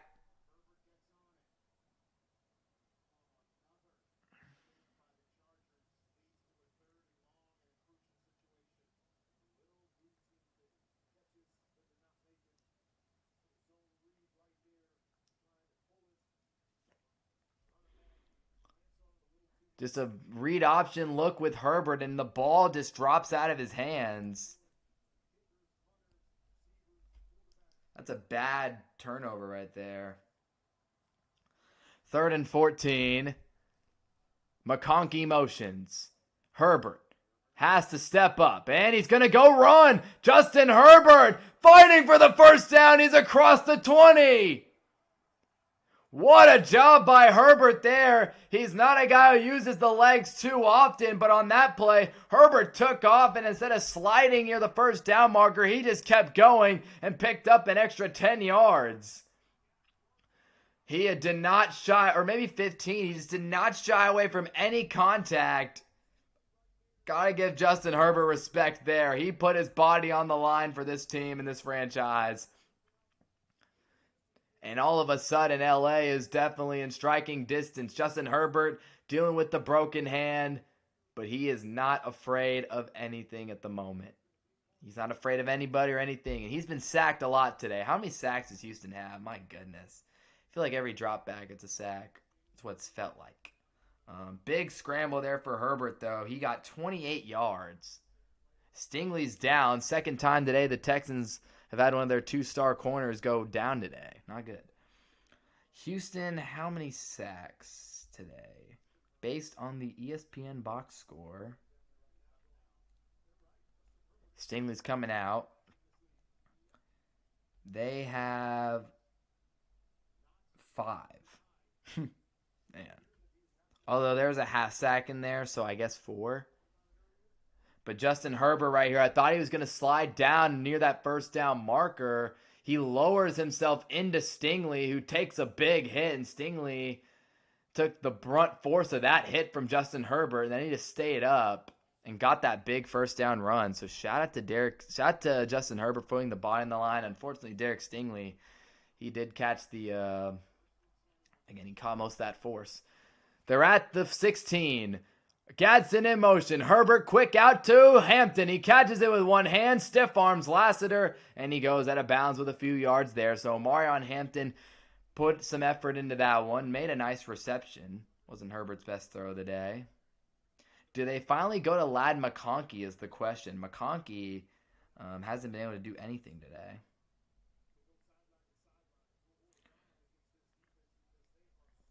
Zero receptions on the day for Ladd. If you guys are listening, click that sub button if you haven't already.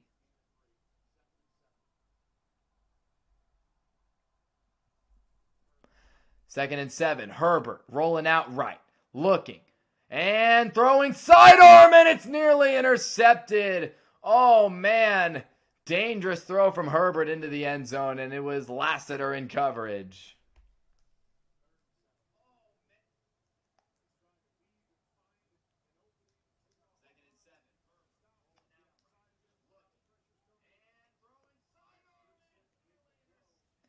That was nearly intercepted by Lassiter. It was Oronde Gadsden, the intended target. 3rd down and 7. They need 7, not 3. Herbert, 4-man rush. Pressure comes in. He stands tall. Delivers a dime over the middle to QJ. A flag is down, though, but at the moment, a ridiculous play by Justin Herbert, who stood in the pocket being brought down and delivered a strike. But what's the flag? And it's going to be defensive holding on Houston. That penalty is declined. My goodness, Herbert, what a throw. He just stood tall in this pocket that was collapsing on him. He steps up. He's pretty much wrapped up there by, I think that's Sheldon Rankins, who got a hold of him and looked like he was going to go down. Herbert stayed up a little longer and fired it right into QJ's arms for the first down. Chargers have had 3 trips to the red zone today, have only come away with 1 field goal. First and goal. Up the middle. Hampton fighting, going to be stopped about a yard short. So Quentin Johnston's had a good fantasy day, I feel like. Third quarter is coming to a close in a moment. Quentin Johnston, yeah, about 15. He's almost at 100 yards receiving. Shout out to QJ. Second and goal for Herbert. They've had a field goal, a missed field goal, and an interception in the red zone today. Allen not out there. Second and goal, power formation. They push Penning to the left. They pull him to the left. Herbert scrambles. Touchdown, Chargers! Oronde Gadsden scores. And the Chargers have their first touchdown of the day. It looked like it was going to be a pure power run. They pulled Trevor Penning to the left side, but it's a bootleg, play action bootleg to the right. And Herbert finds Arondé Gadsden, who was wide open in the end zone. Great play design by LA. And Justin Herbert and this offense finally score the touchdown that they've been waiting for all day. So with 13 seconds left in the third, all of a sudden it is a one-score game despite how thoroughly dominated the Chargers have been on offense. Dicker knocks the PAT through, and LA makes it a 17-10 game.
So the Chargers strike. They make it an interesting game all of a sudden. It's been all Texans all day.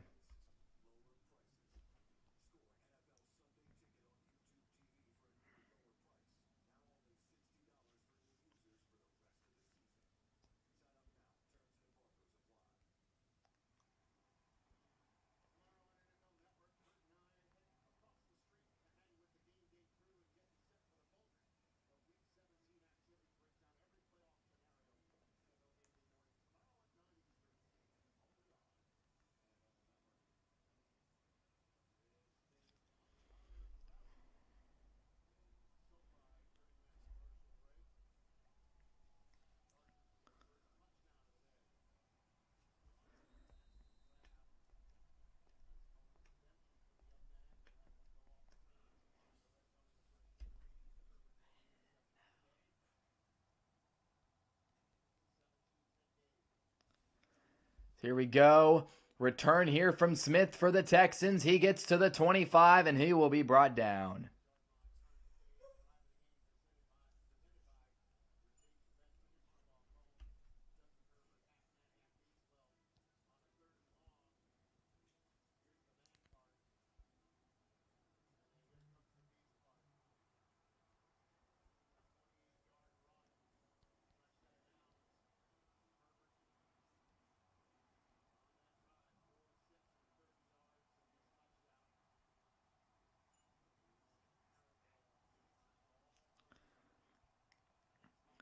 First and 10 from the 25. LA starting to get some energy. CJ Stroud. Hand off to the right side, and it's Jar Jordan. And Jar Jordan will get a couple yards to end the third quarter. Texans with the football to start the final frame. 17-10 the score of this one.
So going into this final frame, great to see the Chargers offense finally get something going. They had a really tough go at things there for a while, but they finally got it going, a touchdown. Now it's up to their defense to make a stop, which CJ Stroud, I mean, since that opening couple touchdowns, he has been ice cold.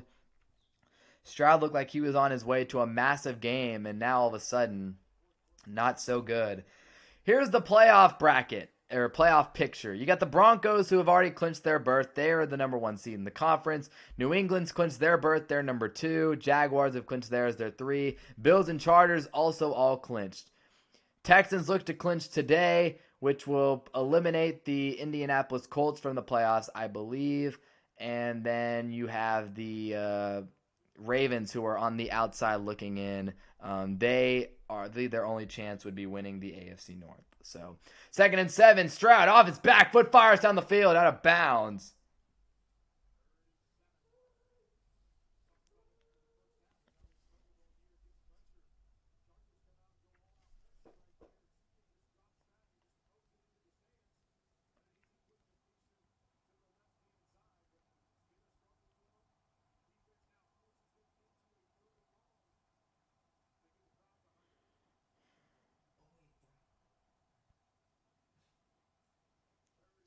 Third and 7 coming up.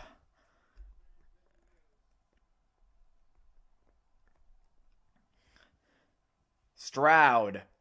Pressure's coming. He takes a shot, launching downfield just over Noel's head, incomplete.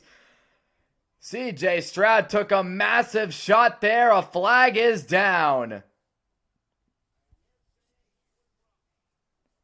Oh no, roughing the passer on the Chargers here.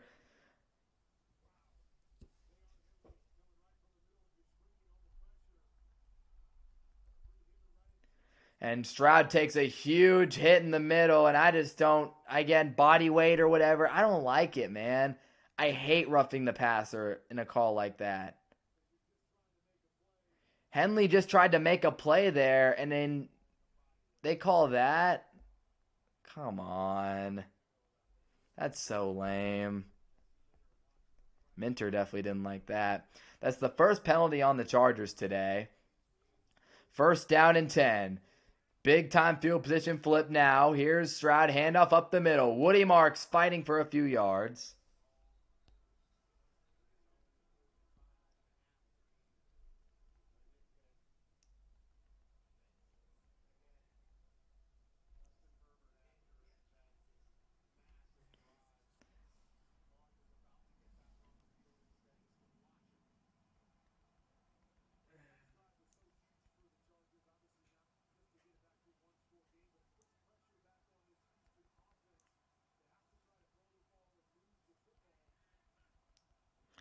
Second and 7. Stroud bootleg to the right, checks it down to Schultz, and he is taken down at the line of scrimmage. 3rd and 7.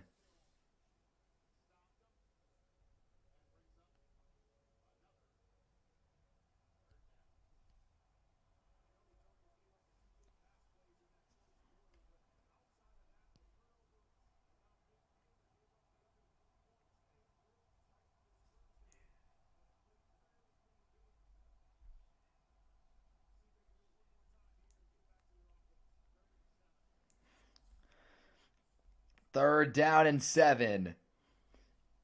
From the 45, CJ Stroud motions Kirk. Pressure's coming. Stroud, left side, and incomplete, out of bounds.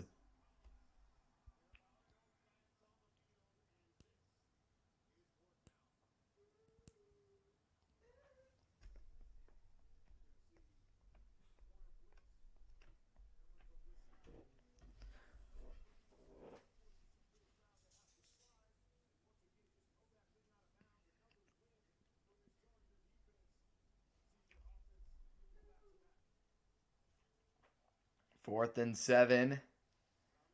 And Townsend will come out to punt again. And this punt is going to take a good bounce for Houston. And they're going to down LA at about the 1-yard line. Excellent special teams work, and for an offense that hasn't been able to produce anything all day, now has to go 99 yards.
First and 10 from their own one. Herbert dropping back, has time and checks it down to Hampton. He was out of the end zone when he made the reception.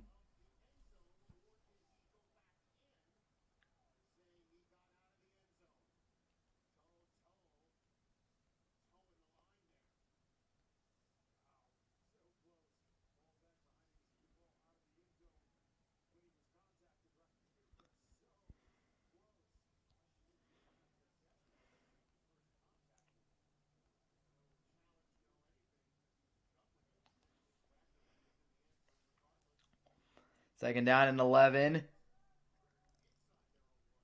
Herbert dropping back from his own end zone. He's going to take a shot deep down the field, incomplete, intended for QJ. And I think he wanted a flag there. There was some hand fighting going on. He didn't get the call, though.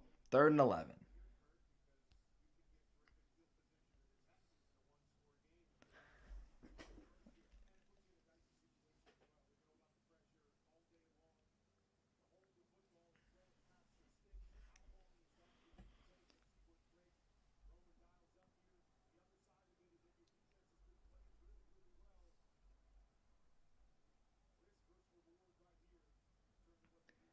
Third and 11. Here's Herbert. Empty look. They're going to pass. Herbert stepping up to run, and he throws. It's caught by Disley. Is that going to be a first down? I think it is. Oh, the flag is down, though. Did Herbert cross the line of scrimmage before he made this pass to Disley?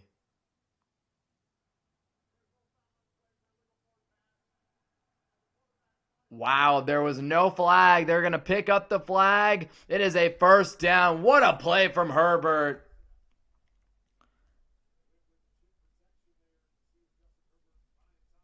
Herbert stepping up here.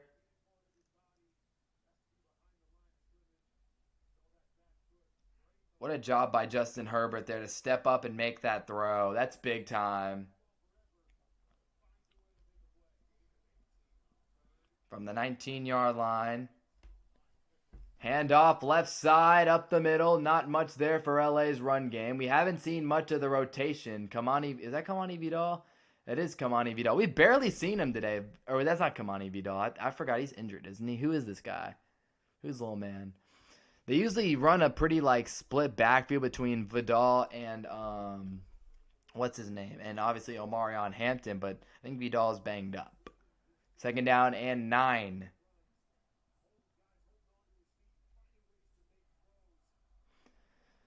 Herbert and the Chargers, 11 minutes to play. He's been sacked 5 times today.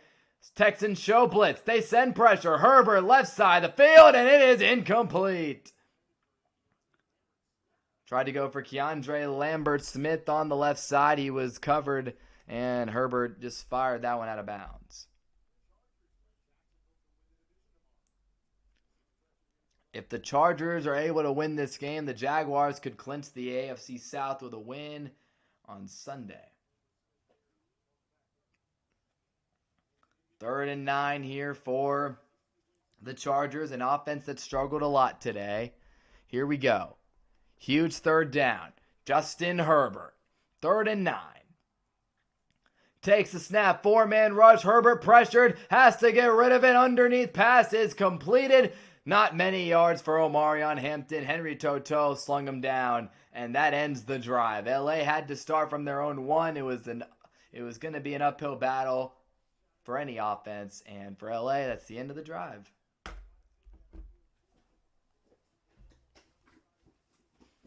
Fourth down and 8, and they are going to punt the football.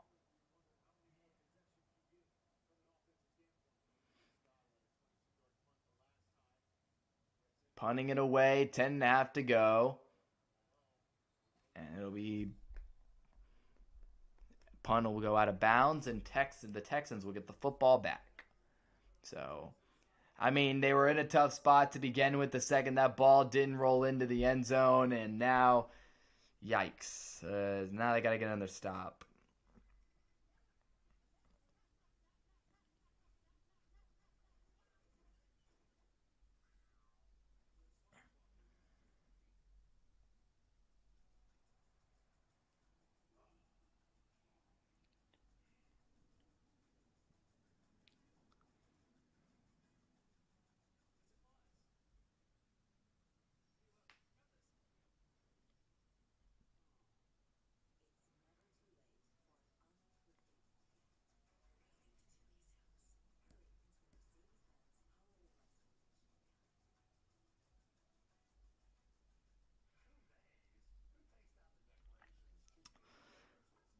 So the game is on the line for LA. Again, both these teams, right, they're going to be in the playoffs at the end of the day. You know,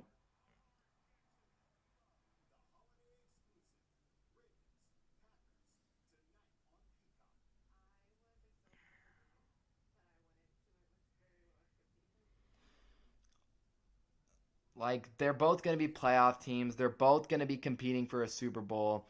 But the reality is you can kind of see the direction of both of these teams.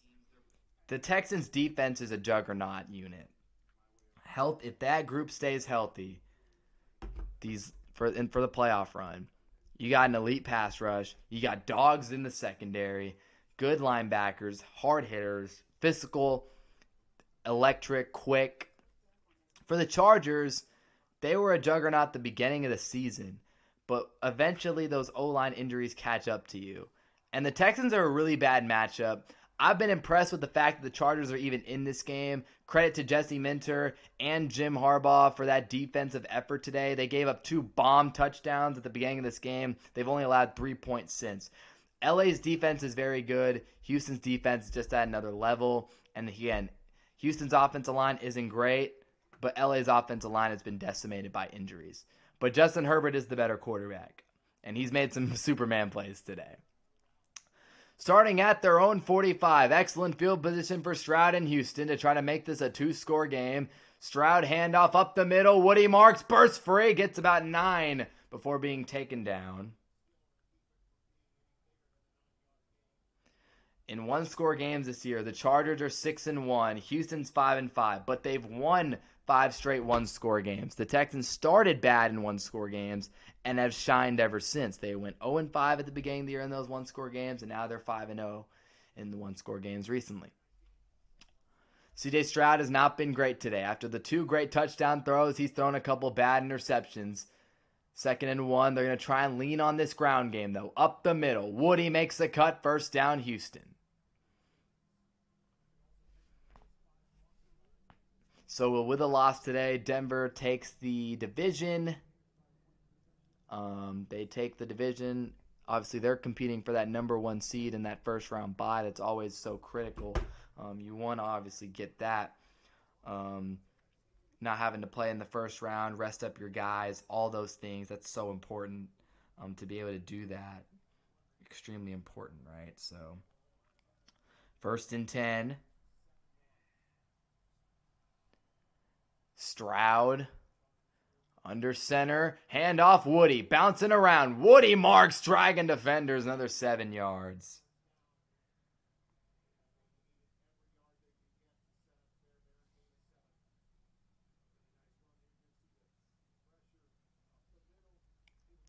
Pressure came up the middle. Woody's doing a really nice job bouncing around, making some really good cuts. Woody Marks do what Woody Marks do.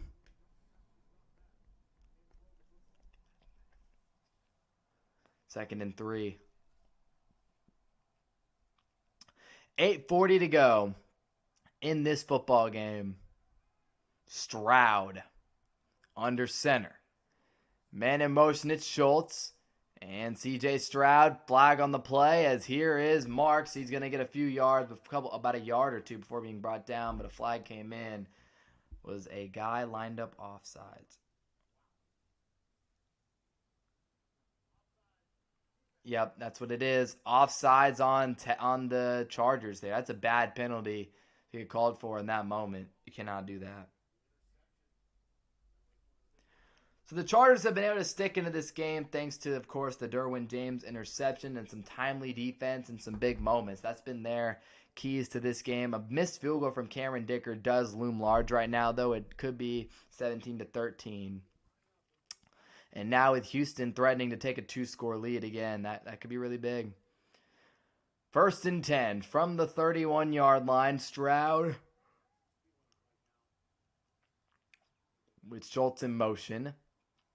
And Stroud handoff. Oh my goodness. Woody Marks just got destroyed. Khalil Mack just put him deep into the turf. Oh my goodness. He never stood a chance. I feel bad. I don't know who was responsible for Khalil Mack. But he just came in and killed that poor dude. I feel really bad. Oh my gosh. Jeez. Heat-seeking missile there. 4-yard loss for Woody. 2nd and 14 from the 35. Fairbairn's got a big leg. They might be in his range. 2nd and 14. Another handoff. Right side. Jordan breaks out of that tackle, and he gets a decent gain. Again, they tried to ankle bite, and Jordan did not go down on the ankle bite. 3rd down and medium longish here.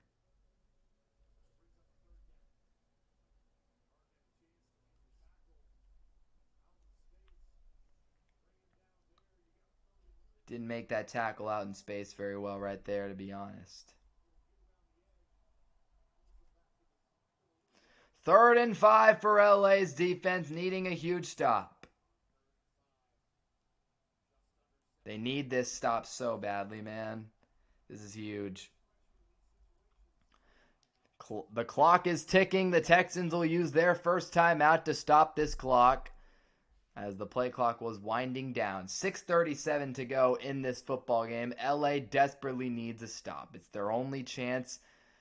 Remaining games, big games of Week 17. You got the Packers and Ravens on Peacock tonight. That is a game that has some playoff implications, but two backup quarterbacks going at it, Malik Willis and Snoop Huntley. Outside of that, you have, let's see, they showed Jaguars-Colts is a pretty important game for the Jags especially. Panthers-Seahawks, Panthers need a win. Bucks can beat the Dolphins, and it'll all come down to Week 18. And then you got Eagles versus Bills. That's going to be a fun one at 3:25 on Sunday. And then Sunday Night Football is Bears 49ers. And then on Monday night, Rams Falcons. It'll just be fun to see Bijan Robinson most likely win some fantasy football championships. 3rd and 5. Pressure's coming. Stroud off his back foot. Launches downfield. Incomplete. Noel wanted a flag. It was an underthrown football because of the pressure. And the Texans have a 4th down decision to make. Most likely a field goal coming up. The Chargers showed blitz and they sent the house through the A gap there. CJ Stroud took a big shot. And that's just, it's just a big hit. Kaimi Fairbairn. Long kick coming up. 44 yards. Fairbairn straight through. I thought it was longer. No, that's a pretty easy kick for Fairbairn.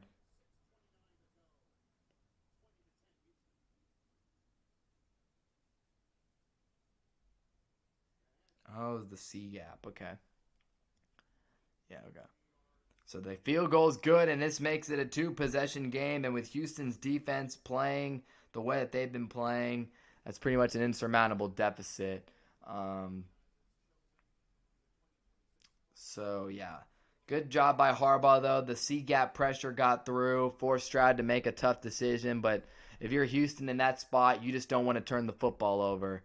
And they didn't, and they got the field goal, and that's all they really needed. They killed a bunch of clock. They kicked the field goal. And now, Chargers need a score.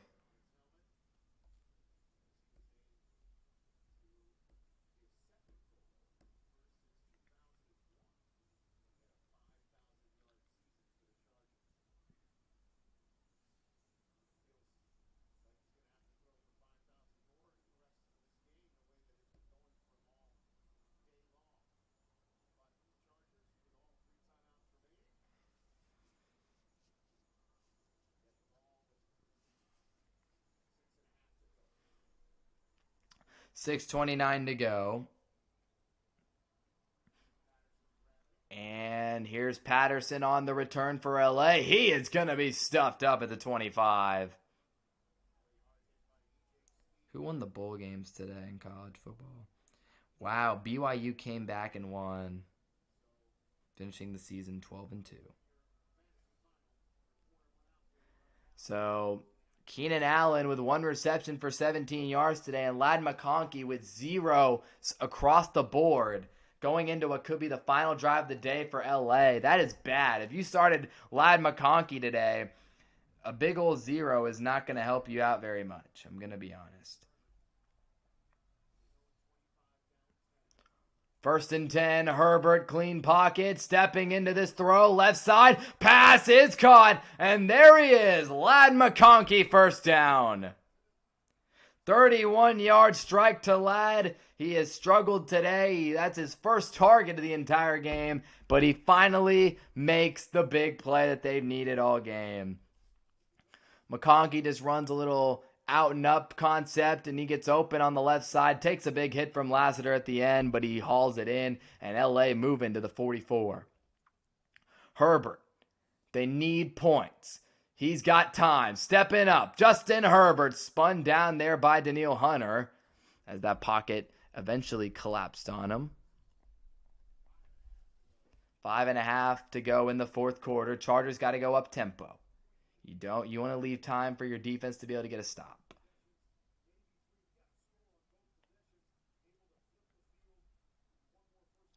Second down and 8. And substitutions. That clock's going to keep running. Herbert's not happy about it. 5 minutes to play now. 2nd and 8. Herbert Pressure's coming. He just checks it down. Omarion Hampton trying to fight off a tackler, but a really nice open field tackle there by Henry To'oTo'o, who I think has had a tremendous game today. Hampton, not a bad fantasy day with all the receptions he's had out of the backfield. PPR GOAT.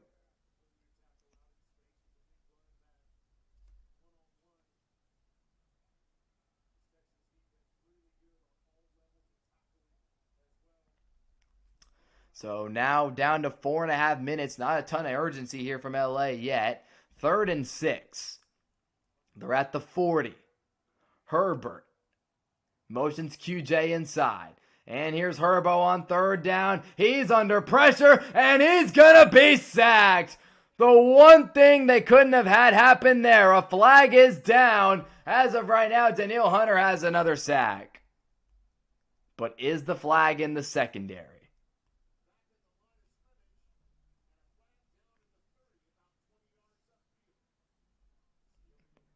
That's got to be the most demoralizing thing as a DN. You make a great play, you get a sack, and you get all undone because of your secondary. Wow. Illegal contact by the Texans defense gives the Chargers a 1st down after they had literally just gotten a, well, that'll do it. A little push there. I don't know.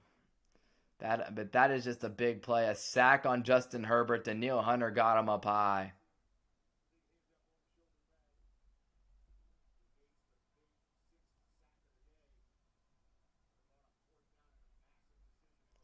First and 10. Herbert over the middle. Caught Gadsden to the 10-yard line. Oronde Gadsden with his 2nd reception of the day down the seam. And with 4 minutes to play, the Chargers can make this a 3-point game. This is a great throw by Herbert. Layers it right over To'oTo'o. Lassiter had to go in and make that tackle. Chargers go hurry up to the 10. Herbert. 4-man rush. Fade ball, end zone, and incomplete. He went for Keenan Allen. Oh, man.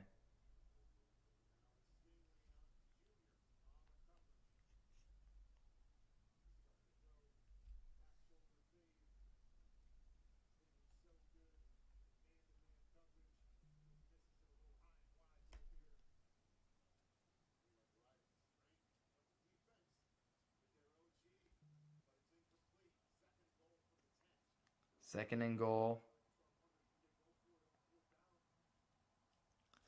2nd and goal from the 10. Herbert drops back. Pressure coming. He's got to roll out to the right. Herbert gonna be sacked again. Ooh. Wallace got the sack. A late hit on Herbert made him unhappy, but they do not throw the flag.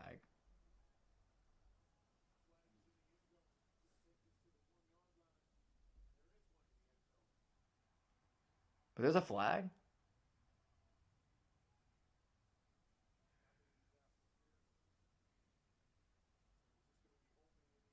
Is it going to be holding? Is that what the call is?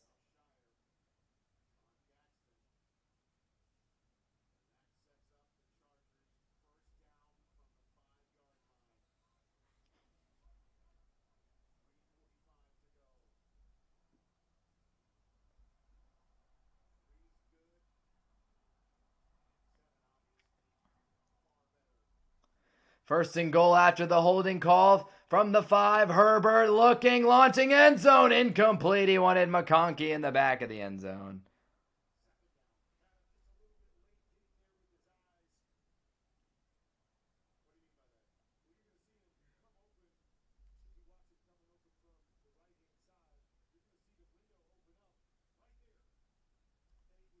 The window was there for a second.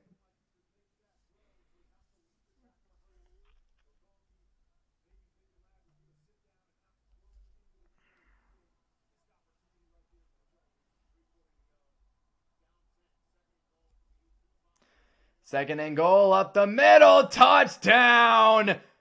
Omarion Hampton is in.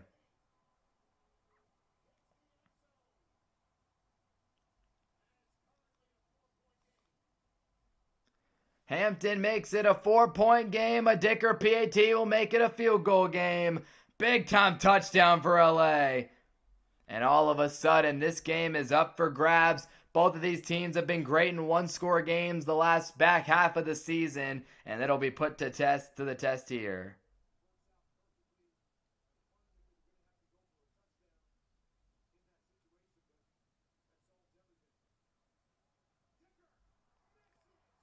Did Dicker just miss again? A flag is down.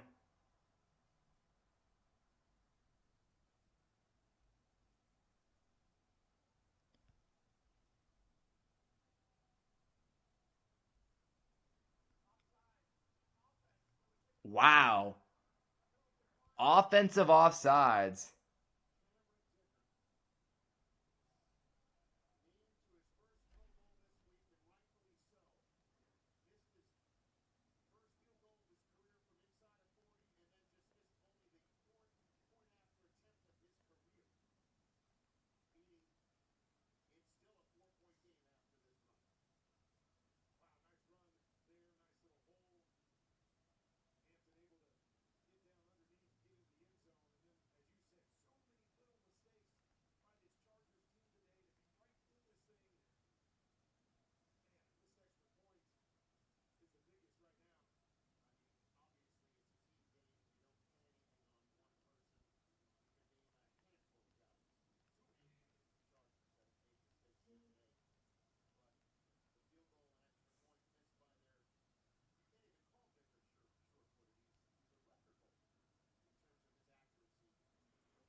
Noel gonna take it back. That is a crazy missed PAT right there. 20-16 the score. 3:32 to go.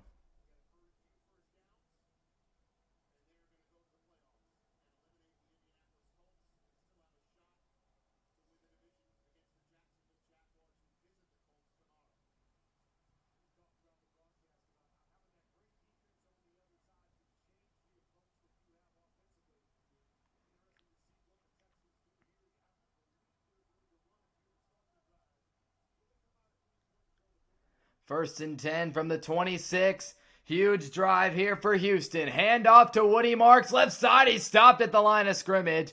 Because of the missed PAT, it would take...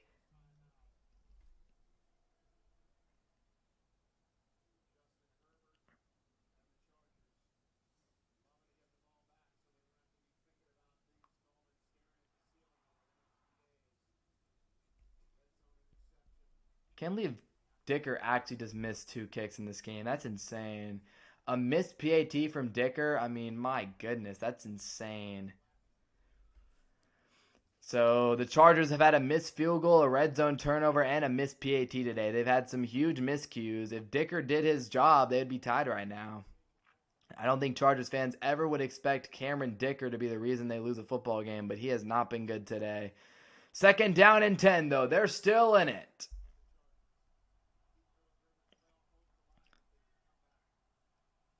Stroud play action down the middle, caught by Nico Collins to the 45. That's a big time throw from Stroud and a big time play by the number 1 wide receiver on the Texans. Nico Collins gets open over the middle for the first down.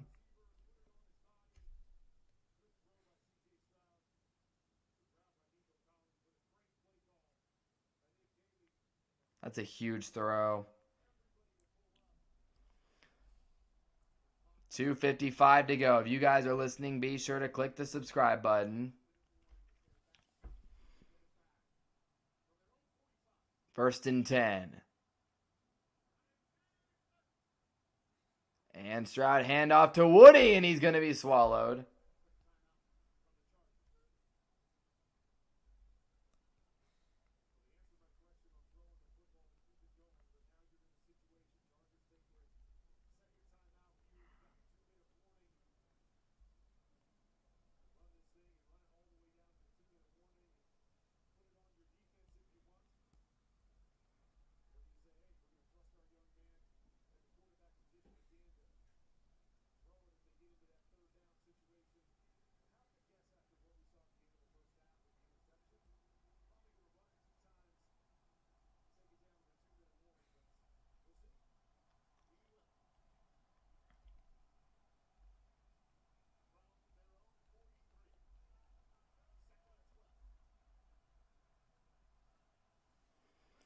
2nd and 12.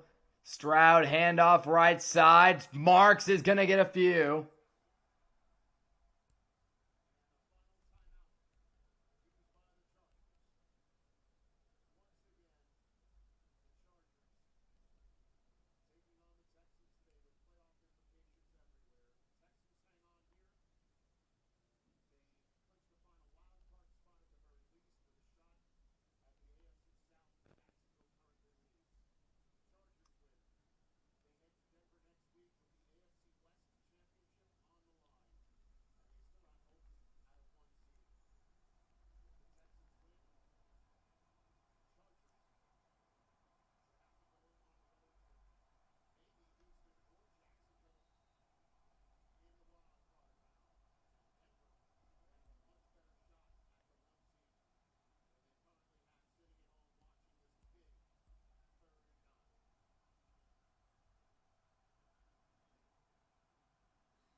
Stroud under pressure. 3rd and 9. He's going to be sacked.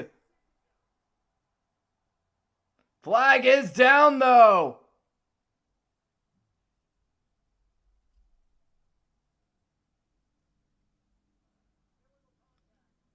Oh my gosh. The Chargers just got called for illegal contact. That's going to be a first down.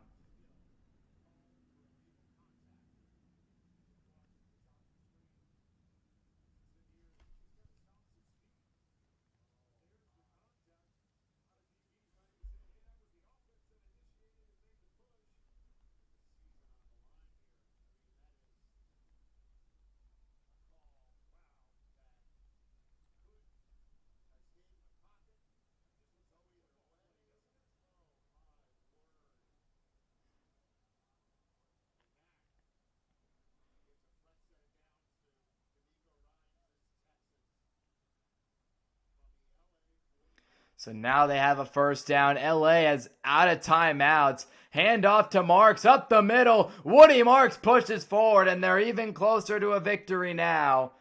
The final stoppage will be the 2-minute warning, and then a first down would officially end the football game and send the Houston Texans to the playoffs once again, which is crazy. Shout out to Houston, though.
That's insane. An illegal contact on a third down sack that would have given the Chargers the football back, but an illegal contact, I think it was on Christian Kirk in the middle of the field, negates the sack. And now all of a sudden, the Texans are one first down run away from ending this football game.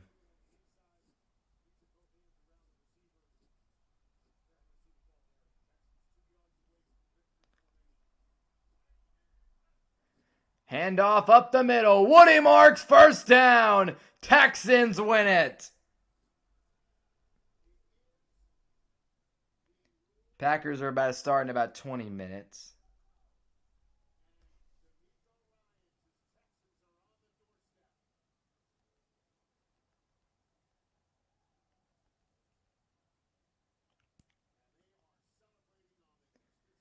What a win for the Texans, who started off this season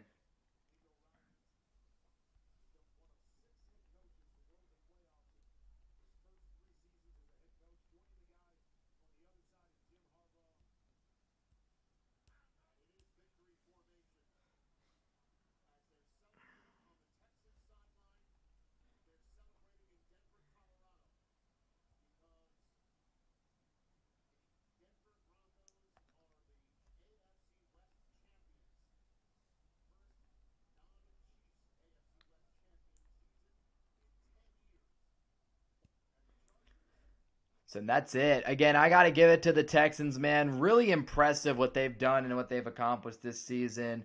Um, Again, super impressive stuff. You got to give it up and clap it up to the Texans this season.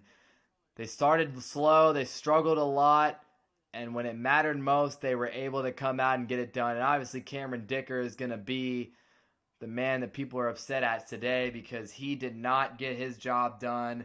But at the end of the day, the Houston Texans are going to the playoffs for the third season in a row, a franchise record.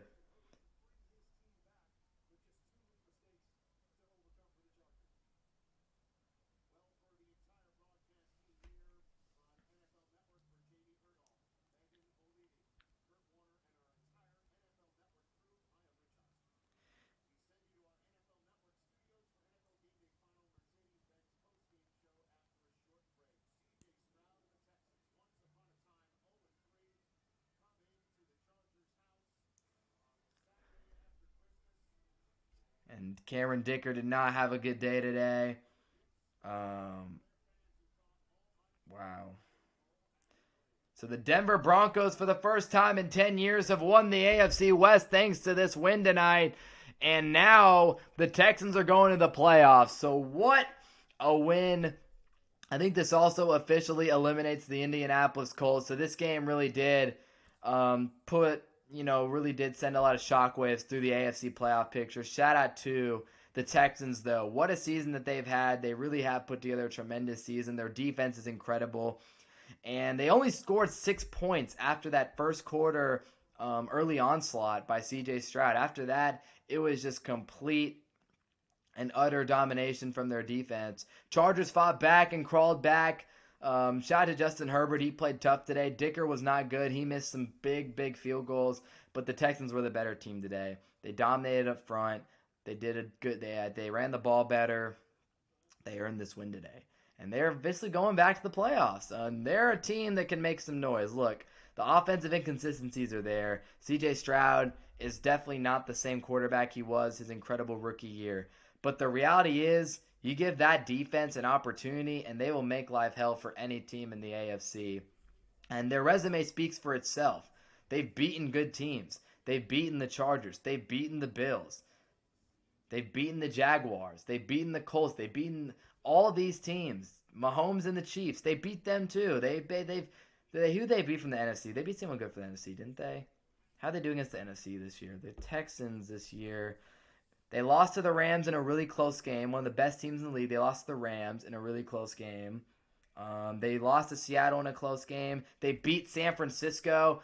So there you go. The AFC playoff picture is officially there. The Chargers are in. They've been in. The Texans are officially in. The Bills are officially in. And then the only team remaining in the hunt is the Baltimore Ravens. So the Houston Texans can clinch a win, can clinch the AFC South with a win, and if the Jaguars drop one of the next two games. Um, so the Texans do need some help. They need the Jaguars to go. Texans also win division with two. Okay, so if the Jaguars lose the remainder of their games, they're also out. But yeah, the Texans do need some help from the Jaguars' opponents. The Jaguars play the Colts this week. Phillip Rivers and them are officially eliminated from playoff contention, so they had an incredible start. I think they were 7-2 at one point, but unfortunately the injuries derailed that season for Indianapolis, and they are officially eliminated from playoff contention.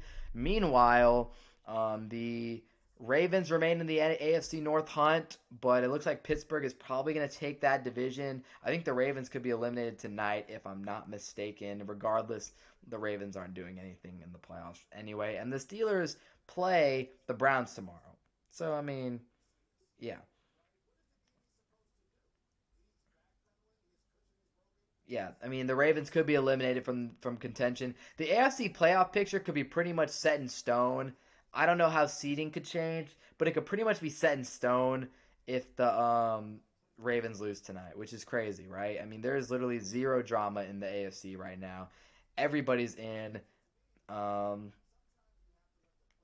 the Bills, I think the division, obviously the Broncos have won the AFC West officially. They are officially AFC West champions. Shout out to them. Bo Nix, what a season that they've put together. Um, New England and Buffalo, is that division pretty much wrapped up? Buffalo's got Philly and the Jets, and then New England has Jets and Dolphins. I'm not gonna lie, New England definitely has that division pretty much sewn up.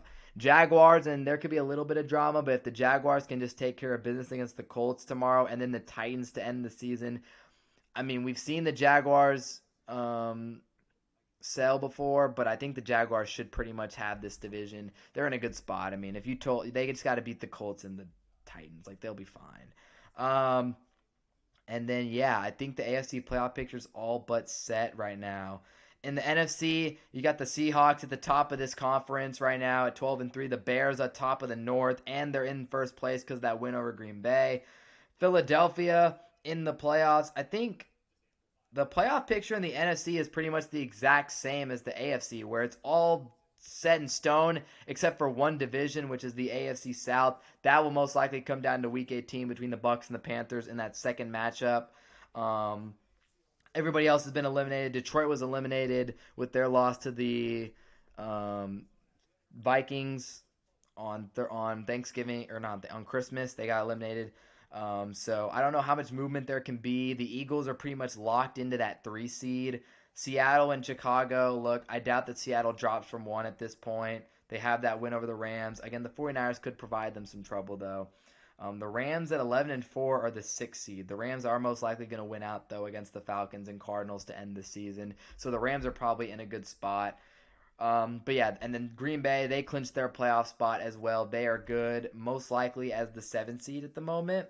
I'm going to assume that Green Bay is going to be the 7th seed. I just don't think Green Bay is going to be able to jump any of the teams in front of them and make that jump to the playoffs. I'm going to be honest. So there's really just not a whole lot of drama this year in the NFL. You got 2 divisions that come down to the last couple weeks. But honestly, let's be real. Pittsburgh, the Ravens, Pittsburgh's probably got that division locked up. Bucks and Panthers, it's exciting in a sense, but let's be real. I think we all want the Panthers to make the playoffs. Look, if we're being honest here. By the way, if you guys are listening, be sure to click the subscribe button. We want the Panthers to make it. I mean, they're a young, up-and-coming team. Bryce Young, what a story. I mean, the guy literally got benched last season. Looked like his career was pretty much over. He's been able to bounce back out of nowhere with Dave Canales, and the guy has become a legitimate NFL starter. Tedero McMillan's one of the most exciting young receivers in the game. And again, they're just a fun, young, up-and-coming team, whereas the Bucs, it's like Todd Bowles is pretty much I think this is pretty much it for Todd Bowles. He's on a sinking ship right now with that Bucs team. Baker Mayfield's been horrible this year. Bucky Irving, he's been banged up. Mike Evans just came back. The Bucs just aren't fun. You know what I mean? Emeka Egbuka's fallen off a cliff. Like, that team just isn't that fun Bucs team from the last few years. Meanwhile, Carolina, they're young, up and coming, and fun. And you know what? Those fans have been through a lot. They deserve a playoff spot. I'm rooting for Carolina. Those fans really do deserve themselves a a playoff spot. They've been through a lot. Being able to host a home playoff game with how terrible they've been over the years, they deserve it, man. It's been a long decade since that Super Bowl against Denver. And then you look at the Bucks, it's like, man, they've been successful. They've owned the NFC South for like 4 or 5 years now, I'm pretty sure. They won a Super Bowl with Tom Brady. Like the Bucks have had their time. They've had their time, they've had their fun, they've time in the sun. It's time for a new sheriff. I really hope Carolina can go take care of that division. Um, to be honest with you, I mean, how many years in a row have they won this division? How many years in a row have the Bucks won that division? I swear it's been like 5 years. Yeah, 2024. They've won it 4 years in a row. That's crazy. The NFC South has been dominated by the Saints and Bucks for so long now. Since 2010, it went Falcons, Saints, Falcons, Panthers, Panthers, Panthers. So the Panthers had a good run there in the mid 2010s, and then it went Falcons, Saints, Saints, Saints. So the Saints won it 4 years in a row, and then the Bucks have won it 4 years in a row. Very little parity in that division. As opposed to a division like the NFC East, where it's like, okay, the NFC East is insane. This is the first time in like 20 something years that the NFC East has had a repeat champion, with the Eagles finally taking the last two. It's crazy. The streak has died though, unfortunately. Hoping the Cowboys can make a run at it. But yeah, pretty much. Shout out to the Texans, right? Like I called this game. Be sure to click the sub button, by the way, if you enjoyed listening to. The Texans, man, they earned it. D'Amico Ryan is a special head coach. He's a great defensive mind. The Texans' defense has been terrific. They've done a great job building that team up, especially on the defensive side. Will Anderson, Jalen Petrie, Kamari Lassiter, Derek Stingley, just so many homegrown, very talented young players on that team who have built this defense up. Offensively, look, the inconsistency is there. C.J. Stroud isn't the same he was his rookie year. The league's figured him out a little bit. It is what it is. He's still a very decent quarterback. Woody Marks is a young, good running back in this league. Nico Collins is good. One of the, definitely a very underrated wide receiver one, in my opinion. Plus, you got the Iowa State trio of Noel, Higgins, and Hutchinson. I'll say it. I don't know if they can win a Super Bowl, but I think the Texans are a very legitimate threat. And if I was a team in the AFC, I wouldn't want to play the Texans. No, no, no, no. I would not want to play the Houston Texans. I mean, that is a very not fun game to play. In the first round, having to go up against that defense, in the first round, I don't think so. That doesn't sound fun. How many games have they won in a row? They're on an 8-game win streak going into the final week of the season. The Texans are, with a win, they play in the Colts last week. The Texans probably end in the playoffs, going into the playoffs with a 9-game win streak, most likely. The crazy thing is, though, the Jaguars have still kept pace in that division because they're on a 6-game win streak. So those AFC South teams are definitely very good. The Jaguars are the complete opposite. Liam Cohen has completely changed the trajectory of that franchise. I'm telling you, man, the head coaching matters so much in the NFL. Look at teams that have elite head coaches right now. Ben Johnson, elite offensive mind, has got the Bears out of the dumps in first place in that NFC North. Meanwhile, the Lions lose Ben Johnson, the young offensive mind, and they go miss the playoffs. Liam Cohen leaves the Tampa Bay Buccaneers for the Jacksonville Jaguars. He changes the Jaguars' trajectory as a franchise. He's got Trevor Lawrence looking like a good quarterback again, looking like college T-Law. Buccaneers are on the brink of being eliminated. It's all about the coaching, man. Especially these young offensive minds, the Ben Johnsons, the Liam Cohens, the Dave Canaleses. Those guys are who make things happen in this league.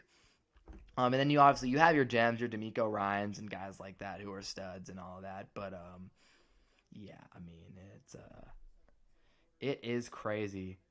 It is crazy how one coaching change can change like the complete trajectory of a franchise. It really is unbelievable. Again, you have a team in the you have teams like the Bears and the Jags who have been in the dumps, and they're all of a sudden on the rise because of these coaches, man. It's incredible. And D'Amico Ryan is not a young offensive mind, but he's a young coach and a very good one at that. Got these boys playing hard in the lead every week. That defense is unstoppable. Longest streak in franchise history for Houston in terms of 3 straight playoff years. Kind of shows. I mean, they're a relatively new franchise, so there's that. But yeah, they've had lack of long-term success in their young franchise history. But hey, you know what? Golden era of Texans football with D'Amico Ryan as the head coach, C.J. Stroud at quarterback.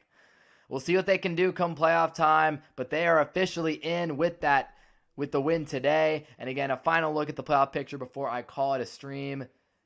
Broncos win the West. Patriots close to the East championship. Jags going to have to win those last 2 to win the South. And the Steelers and Ravens still up for grabs, although the Ravens could be eliminated tonight. Lamar Jackson hurt his back against the Patriots last week, so he is out for tonight's game against Green Bay, and will most likely be a very fun and entertaining game between Malik Willis and Tyler Huntley. That was sarcasm if you couldn't tell. So thank you guys for listening to tonight's stream. We'll see. We'll probably be back tomorrow for some NFL. Definitely be back for college football next week.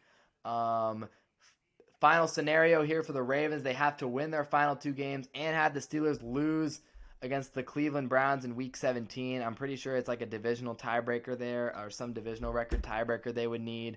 Ravens are 7-8. Steelers are 9-6. So, obviously, wait, bro. If they win out, they go 9-8, and the Steelers literally just have to win their last game. The Steelers just have to win one of their next 2 games and they're in. All right?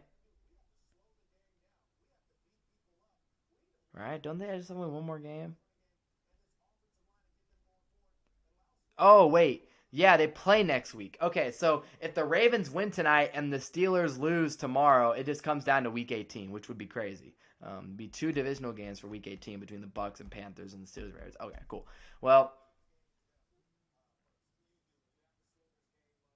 anyways, thank you guys for listening. Have a good one. Catch y'all soon. Click the sub button, and hope you guys all have a good one. Peace out, boys.